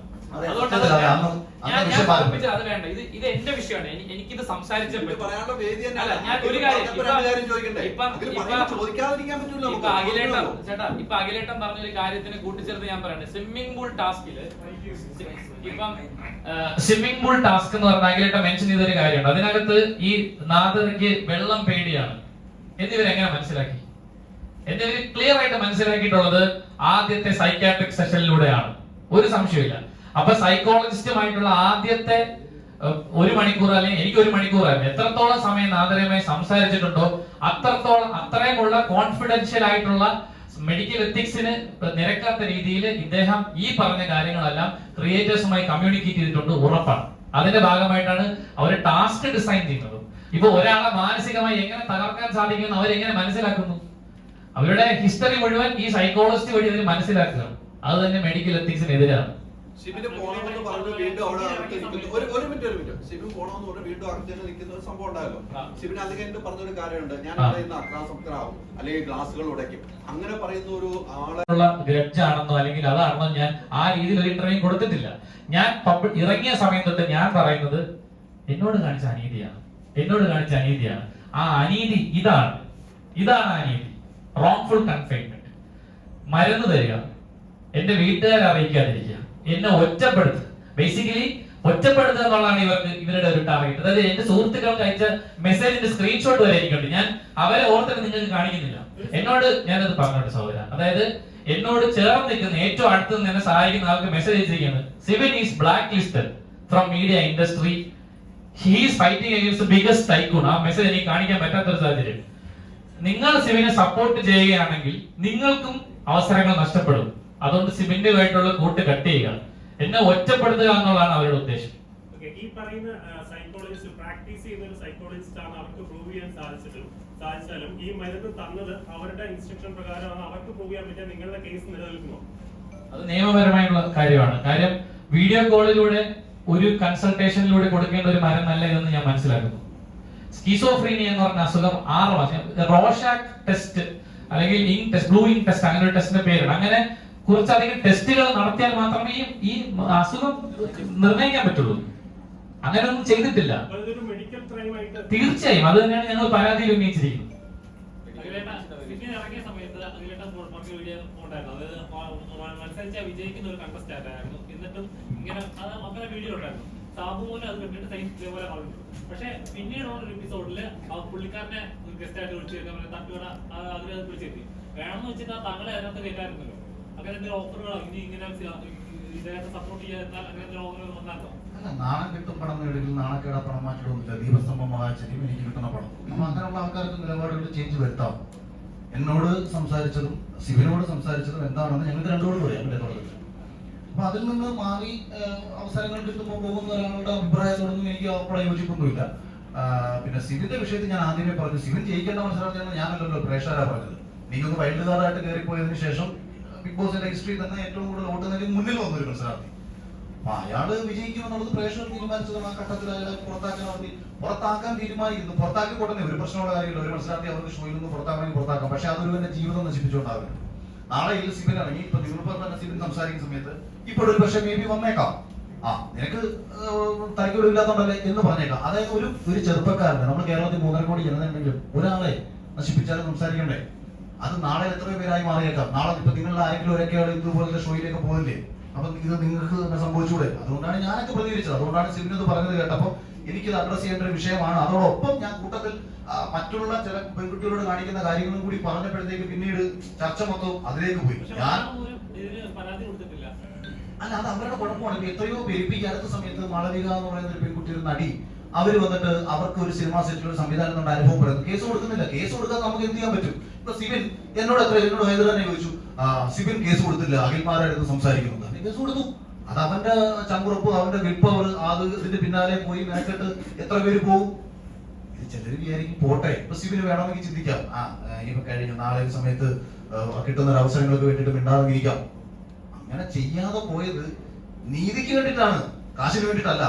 അത് മനസ്സിലാക്കണം. അതുകൊണ്ടാണ് ഞാനും കൂടി പഠിച്ചു വന്നത്. ഞാൻ ഇത്രയും ഈ ബ്ലോക്കിന്റെ ഇടയിൽ കോട്ടയത്ത് പോയത്, ഞാൻ ഇത്രയും വന്നതും ഞാൻ രാവിലെ എന്നോട് പറഞ്ഞു, ഇവിടെ ചിലപ്പോൾ വരാൻ പറ്റില്ല, പക്ഷെ എന്നാലും എന്റെ ഉള്ളിൽ കുറെ പേര് എന്നെ വിളിച്ച് പറഞ്ഞല്ലോ, അസിബ് ഇന്നത്തെ പരിപാടിക്ക് നീ പങ്കെടുക്കരുത് എന്ന് പറഞ്ഞപ്പോ എനിക്ക് പങ്കെടുത്തേ പറ്റും. ഇത് തീരുമാനിച്ചിട്ടാണ് ഞാൻ. അഖിലേട്ടാ ഇപ്പോ അഖിൽ മാരാറ്, സിബിൻ, ഇപ്പോ വക്കീലും ഉണ്ട്, എല്ലാവരും കൂടി ഇപ്പൊ ഉരുത്തിരിഞ്ഞു വന്നിരിക്കുന്ന ഈ പ്രശ്നം, നമ്മളെല്ലാവരും കൂടി അല്ല നിങ്ങളെല്ലാവരും കൂടി ഉരുത്തിരിഞ്ഞു വന്നിരിക്കുന്ന ഈ പ്രശ്നത്തിന്റെ മുഖ്യ എതിരാളി എന്റെ മോർഷൈനാണോ, ഏഷ്യാനെറ്റ് ആണോ, അല്ലെങ്കിൽ വ്യക്തികളാണോ? കമ്പനിയല്ല, കമ്പനിയെ നമ്മൾ എങ്ങനെ പറയാൻ പറ്റും? വ്യക്തികളാണ്. ഈ ഷോ അല്ല കുഴപ്പം. ഇപ്പൊ ബിഗ് ബോസ് എന്ന സീസണിലൂടെ നിങ്ങളെ പരിചയപ്പെടുത്തിയ ആളാണ് ഞാൻ എന്റെ ഷോ നന്നാവണം എല്ലാ കാലം ആഗ്രഹിക്കുന്ന ഒരാളാണ് ഞാൻ. ഇപ്പൊ നിങ്ങൾ സിബിനെയും, ഇപ്പൊ നിങ്ങൾ മാധ്യമ മേഖലയിൽ പ്രവർത്തിക്കുന്നു, നിങ്ങൾ മാധ്യമ പ്രവർത്തകരാണെന്ന് പറയുമ്പോഴത്തേക്ക് നിങ്ങൾ വർക്ക് ചെയ്യുന്ന ഒരു സ്ഥാപനത്തിനെ പറ്റിയിട്ട് വളരെ മോശം അഭിപ്രായം ഒരു പർട്ടിക്കുലർ വ്യക്തി ഉണ്ടാക്കിയാൽ നിങ്ങൾക്ക് നടക്കണല്ലേ ഇത്? ഒരു സംശയം ചോദിക്കട്ടെ, എന്തുകൊണ്ട് നിങ്ങൾ വ്യക്തികളുടെ പേര് പുറത്തു പറയുന്നില്ല? ഇപ്പം അഖിലിന്റെ ആരോപണം, മാരാന്റെ ആരോപണമാണെങ്കിലും വ്യക്തികളുടെ പേര്, ഇത് ചെയ്ത ആൾക്കാരുടെ പേര് പറഞ്ഞിട്ടില്ല. ഇപ്പൊ ഇതാണെങ്കിലും ആ ചെയ്ത മീൻസ് വോയിസ് മെസ്സേജ് അയച്ച ആളുടെ പേര് പറയുന്നില്ല. അത് ആക്ച്വലി പ്രേക്ഷകരിൽ ഒരു സംശയം ഉണ്ടാക്കുന്നില്ലേ? അല്ല, ആ ഒരു സംശയം വേണ്ട. കാര്യം പ്രിലിമിനറി സ്റ്റേജിലാണ്. ഓൾറെഡി കേസ് സ്റ്റാർട്ട് ചെയ്തിട്ടുണ്ട്. അപ്പം അത് തന്നെ പേര് വന്നു കഴിഞ്ഞു. ഏറ്റവും കൂടുതൽ വിമർശനങ്ങൾ വന്ന് ഇവരുടെ ആരുടെയും പേര് എനിക്ക് പെൺകുട്ടികളുടെ പേര് പറഞ്ഞില്ലെന്ന് പറയാൻ വിമർശനം. ആരാണ് വിളിച്ചത്, ആരാണ് ഓഫർ ചെയ്തത്, അതെല്ലാം ഉടനെ പുറത്തു വരും. എല്ലാ മീഡിയ ഫിറോസ് ഒക്കെ ഇപ്പൊ നമ്മുടെ മുൻ മത്സരാർത്ഥികൾ ഉൾപ്പെടെ പലരും വന്ന് പറഞ്ഞല്ലോ, അവരോട് പൈസ ചോദിച്ചിട്ടുണ്ടായിരുന്നു, അവരതിന് വില്ലിംഗ് ആയിട്ടില്ല. ഞാൻ പറഞ്ഞ പണം ഓഫർ ചെയ്ത കാര്യം പറഞ്ഞു. സ്ത്രീകളുടെ വിഷയമാണ് പറയാത്തത്. ആ വ്യക്തികളുടെ പേര് പുറത്തു വന്നാലേ ഈ സംഭവത്തിൽ വരും. എഫ്ഐആർ രജിസ്റ്റർ ചെയ്ത് കഴിഞ്ഞാൽ നിങ്ങൾക്ക് എഫ്ഐആറിന്റെ കോപ്പി എടുത്ത് ആരൊക്കെയാണ് ഇതിന് പിന്നിലുള്ളതെന്ന് അന്വേഷണം കൃത്യമായിട്ട് നടന്നാൽ മാത്രമേ അറിയാൻ സാധിക്കത്തുള്ളൂ. കാരണം ആരാണ് അതെ, അതാണ് പറയുന്നത്. ആരാണ് ഇതിന് പിന്നിൽ പ്രവർത്തിച്ചിരിക്കുന്നത്, ആരാണ് ഇദ്ദേഹത്തിനെ കൂട്ടിയിടാൻ വേണ്ടിയിട്ട് ഓർഡർ കൊടുത്തിരിക്കുന്നത്, 3 ദിവസം ആരൊക്കെയാണ് ഇതിന് പിന്നിൽ പ്രവർത്തിച്ചിരിക്കുന്നത് കൃത്യമായിട്ട് അന്വേഷണം നടക്കണം. അവിടുത്തെ എവിഡൻസ് റിക്കവർ ചെയ്യണം പോലീസിന്. അതിനുള്ള സാഹചര്യം ഇപ്പോഴാണ് ഒരുങ്ങിയിരിക്കുന്നത്. കാര്യം വെച്ചാൽ DGP കൃത്യമായിട്ടുള്ള അന്വേഷണത്തിന് ഉത്തരവിട്ടിരിക്കുകയാണ്. കൃത്യമായിട്ട് അന്വേഷണം നടത്തി റിപ്പോർട്ട് സമർപ്പിക്കാൻ പറഞ്ഞിട്ടുണ്ട്. പ്രശ്നം എന്ന് വെച്ചാൽ നമ്മള് പ്രേക്ഷകർ നോക്കുമ്പോൾ അവർക്ക് ഏഷ്യാനെറ്റിന് അറിയാം, എന്റെ മോൾ ഷെക്കി 2 ചാനൽ അറിയാം. ഈ വ്യക്തികളുടെ ഫോട്ടോ അടക്കം പുറത്തു വന്ന് ഇവരാണ് ഇത് ചെയ്തത് എന്നറിഞ്ഞാൽ പ്രേക്ഷകർക്ക് ഇതിലൊരു ക്ലാരിറ്റി കിട്ടും. 100% കേസുമായിട്ട് ബന്ധപ്പെട്ട കാര്യങ്ങൾ പ്രിലിമിനറി സ്റ്റേജിലാണ്. ഇൻവെസ്റ്റിഗേഷൻ പ്രോപ്പറായിട്ട് കണ്ടക്ട് ചെയ്തത് കോടതിയിൽ എത്തും. എത്രയും പെട്ടെന്ന് ഈ പറയുന്ന കുറ്റവാളികൾ അതിനകത്ത് ഈ പറയുന്ന ആൾക്കാർ പ്രതിയാക്കപ്പെടും. അതിനകത്ത് എഫ്ഐആർ പുറത്തു വരും. നിങ്ങൾക്കെല്ലാം ആരാണെന്ന് അറിയാൻ സാധിക്കും. ആരൊക്കെയാണ് ഇതിന് പിന്നിൽ പ്രവർത്തിച്ചതെന്ന് കൃത്യമായിട്ട് പോലീസാണ് കണ്ടെത്തേണ്ടത്. നിങ്ങൾക്ക് നീതി കിട്ടാൻ ബിഗ് ബോസിൽ ഇതിനു മുമ്പ് പരാതി കൊടുത്തിട്ടുണ്ട്. പക്ഷെ തമിഴ്നാട്ടിലാണ്, ഇത് കേരളമാണ്. എനിക്ക് ഇവിടെ അങ്ങനെ നടക്കൂല. എനിക്കത് 100% ഉറപ്പാണ്. അവിടെ നടക്കുമായിരിക്കും. ഇവിടെ ഇത് ആദ്യത്തെ സംഭവമാണ്. ഇവിടെ ഇത് നടക്കൂല. ഇവിടെ കുറ്റം ചെയ്തിട്ടുണ്ടെങ്കിൽ അത് ഏത് കൊല കൊമ്പനാണെങ്കിലും ചോദ്യം ചെയ്താൽ നിങ്ങൾ മാധ്യമങ്ങളാണെങ്കിലും ആരാണെങ്കിലും കൂടെ നിൽക്കുന്ന എനിക്ക് 100% ശാരീരികമായിട്ട് ഏതെങ്കിലും തരത്തില് ഉപദ്രവിക്കുമെന്നുള്ള ഉണ്ട്. നിങ്ങൾ ഇവരുടെ പേരെല്ലാം പറയാൻ തയ്യാറായിട്ട് അക്കമിട്ട് അവരുടെ ഫോട്ടോ എല്ലാം വെളിപ്പെടുത്തിയിട്ട് ഒരു പ്രസ് മീറ്റ് കൂടെ വിളിക്കണം എന്നാണ് ഞാൻ പറയുന്നത്. തീർച്ചയായിട്ടും അതാണ് ഞാൻ പറഞ്ഞത്. ഈ എഫ്ഐആർ കൈ കിട്ടി കഴിഞ്ഞാൽ ഇവരൊക്കെ പ്രതികളാണ് അല്ലെ? അത് കഴിഞ്ഞ് വിളിക്കുന്നതായിരുന്നു നല്ലത് പ്രസ് മീറ്റ്. അല്ല, അത് കഴിഞ്ഞ് വിളിക്കാന്ന് പറഞ്ഞു കഴിഞ്ഞാൽ ഈ കാര്യങ്ങൾ കൃത്യസമയത്ത് എല്ലാവരും അറിയിക്കണം എന്ന് എനിക്കുണ്ട്. കൃത്യസമയത്ത് ഓരോ അപ്ഡേറ്റ് അറിയണം എന്ന് ജീവൻ ഭീഷണിയുണ്ട്. ചെന്നൈയിൽ ഇയാള് പോയ സമയത്ത് ഇയാളെ ഫോളോ ചെയ്ത ആൾക്കാർ വരുവാണ്. ഞാൻ പറഞ്ഞല്ലോ അയാളുടെ പേര് അല്ല, ഞാൻ ഈ പറഞ്ഞ അതായത് ഈ കൃത്യമായി തെളിവുള്ള അതെന്ന് വെച്ചാല് ഈ പറയുന്ന ഒരാള് എന്നെ ഫോളോ ചെയ്ത് വന്നു എന്ന് ഞാൻ കൃത്യമായി പറഞ്ഞ് ഐഡന്റിഫൈ ചെയ്ത ആള്, അതായത് അയാൾക്ക് എന്തായാലും മാറ്റാൻ പറയില്ല. അയാള് ഞാൻ ആരാണെന്ന് പറയാം. ജീവ സെൽവ എന്നാണ് പേര്. ഇതാണ് അദ്ദേഹത്തിന്റെ ഫോട്ടോ. ഇയാളാണ് എന്നെ പിന്തുടർന്ന് വന്നത്.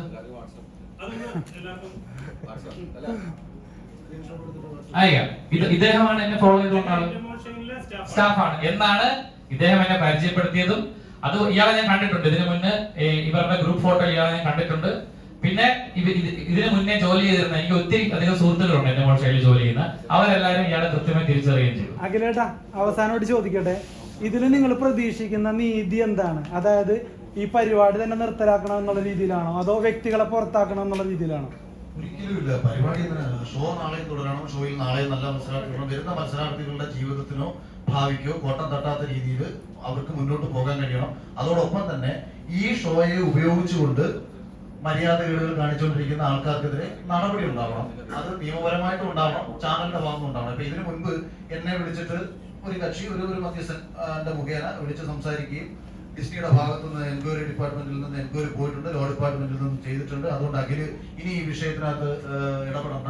പിന്നെ പെട്ടെന്നൊരു നടപടി ചിലപ്പോൾ അവർ എടുക്കത്തില്ല. കാര്യം അവരുടെ വലിയ ബ്രാൻഡ് വാല്യൂവിനെ ബാധിക്കും. ഇപ്പൊ ഞാനും സിബിനും ഒക്കെ വന്നിരുന്ന് സംസാരിക്കുന്ന പറഞ്ഞാൽ ഇത്രയും തലപ്പത്തിരിക്കുന്ന രണ്ടുപേരെ പിടിച്ച് ചാനൽ പുറത്താക്കുമെന്ന് വിശ്വസിക്കുന്ന മണ്ടരം പോലെ ഞങ്ങൾ. കാര്യം അങ്ങനെ പറഞ്ഞാൽ ഞങ്ങളൊക്കെ വലിയ സൂപ്പർ സ്റ്റാറുകളും അവർ വലിയ ആരോപണ വിധേയമാകും. അപ്പൊ അത് പെട്ടെന്നുണ്ടാവില്ല. പക്ഷെ അത് കൃത്യമായിട്ട് അന്വേഷിക്കുന്നത് പറഞ്ഞപ്പോൾ ഓക്കെ. പിന്നെ അതിലൊരാളുടെ മകളുടെ കല്യാണമാണ്, ആ കുട്ടിയുടെ ഭാവിയും കൂടെ കരുതിയിട്ടെങ്കിലും ഒന്ന് ഓക്കെ. അങ്ങനെ നമ്മൾ കേട്ട ഒരു മാനുഷിക പരിഗണനയുടെ ഭാഗമായിട്ട് അതോടൊപ്പം തന്നെ ഈ മാനുഷിക പരിഗണന സിബിലിൽ ലഭിക്കണം. ഇനി ഇതൊക്കെ നമ്മളിനി പറഞ്ഞില്ല എന്ന് വെച്ചോ, നാളെയും ധാരാളം പേര് ഇതിന്റെ പിന്നാലെ കിടന്നോടുന്നുണ്ട്. ഈ കുട്ടികൾക്ക് ആർക്കെങ്കിലും നാളെയും ധാരാളം ആൾക്കാർ ഇതിന്റെ പിന്നാലെ വരുന്നുണ്ട്. അവർക്ക് എല്ലാവർക്കും ഒരുപക്ഷെ ഇതിനൊക്കെ അനുഭവം ഉണ്ടായേക്കാം. അതൊരു പക്ഷെ നമ്മളില്ല സ്ത്രീധനത്തിന്റെ ഒക്കെ കാര്യം പറയുമ്പോഴത്തേക്ക് ഏതെങ്കിലും പെൺകുട്ടി ആത്മഹത്യ ചെയ്ത് കഴിയുമ്പോഴാണല്ലോ പൊതുവെ നമ്മളത് ചർച്ച ചെയ്യുന്നത്. അപ്പൊ ഇതിങ്ങനെ ഒരു വിഷയം വന്നു, ഇത് ഞങ്ങൾ അഡ്രസ് ചെയ്തു. ഭാവിയിൽ കുറെ കാര്യങ്ങളിൽ സുരക്ഷിതമായിട്ടുള്ള സിസ്റ്റം രൂപപ്പെടുകയാണെങ്കിൽ അതായിരിക്കും ഒരുപക്ഷെ ഏറ്റവും വലിയ ഒരു ഗുണം. ഇതിന് ലഭിക്കുന്ന ഏറ്റവും വലിയ നീതി, സൂര്യന് ലഭിക്കുന്ന ഏറ്റവും വലിയ നീതി അത് തന്നെയായിരിക്കും.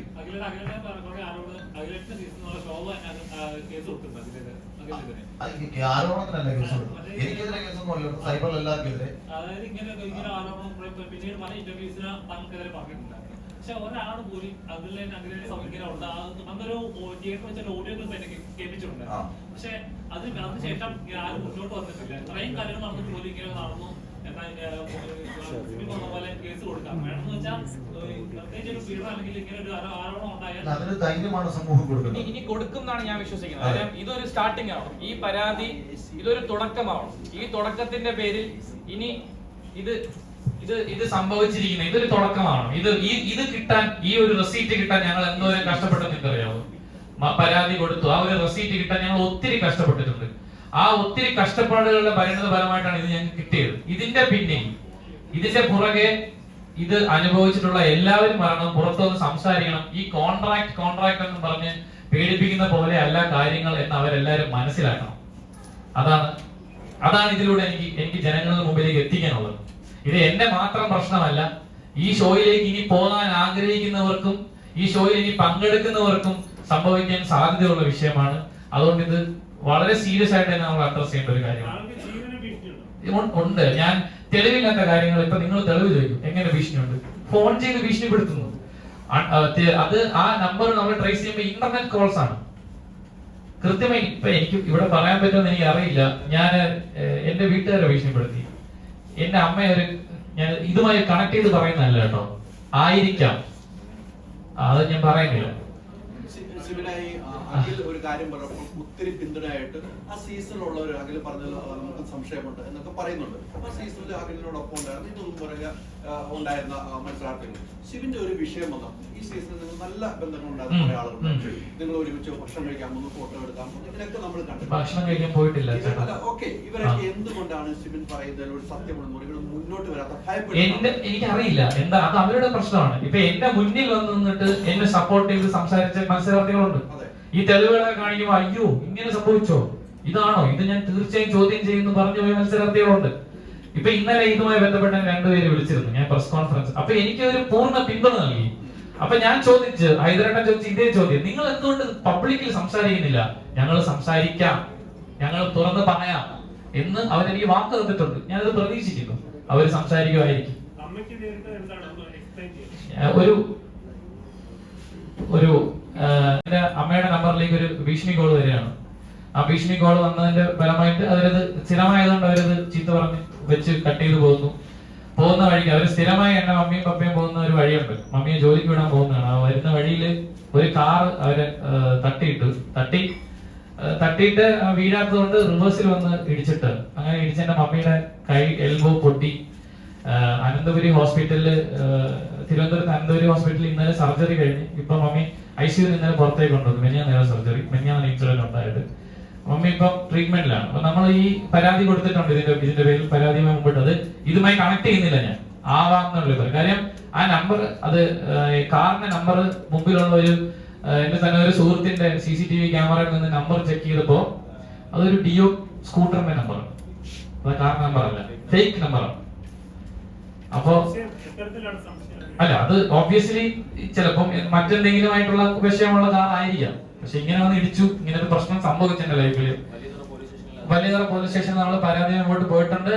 മമ്മിയുടെ കണ്ടീഷൻ ഒന്ന് സ്റ്റേബിൾ ആയി കഴിഞ്ഞാൽ സ്റ്റേറ്റ്മെന്റ് എടുത്ത് FIR ആണെന്ന് പറഞ്ഞു. ഈ സീസൺ എന്തായാലും ഈ ഫേക്ക് ആണെന്ന് ഉറപ്പിക്കാൻ പറ്റുമോ? എല്ലാ സീസൺ ഇതുപോലെയൊക്കെ തന്നെയാണ്. അത് അവർക്ക് തൊടാൻ പറ്റാതെ കയറി വരുന്ന ആൾക്കാരുണ്ട്.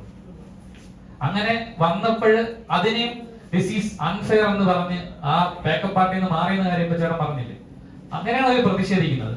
അത് ഈ തവണ നടക്കാതിരിക്കാനാണ് ഈ കഴിഞ്ഞ തവണത്തെ ക്രിയേറ്റീവ് ഡയറക്ടറിനെ ഇപ്പൊ മനഃപൂർവ്വം മാറ്റി അവര് പറഞ്ഞാൽ കേൾക്കുന്ന അല്ലെങ്കിൽ അവരുടെ പരിധിയിൽ നിൽക്കുന്ന ഒരു ക്രിയേറ്റീവ് ഡയറക്ടറിനെ ഇപ്രാവശ്യം വെച്ചത്.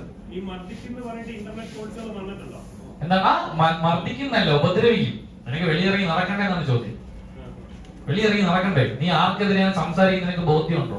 അത് അൺനോൺ കോൾസ് ആണോ അതോ ഇന്ന ആളാന്ന് പറഞ്ഞു വിളിക്കുന്നതാണോ? ഇല്ല, അൺനോൺ കോൾസ് ആണ്, ഇന്റർനെറ്റ് കോൾസ് ആണ് വരുന്നത്. Thank you.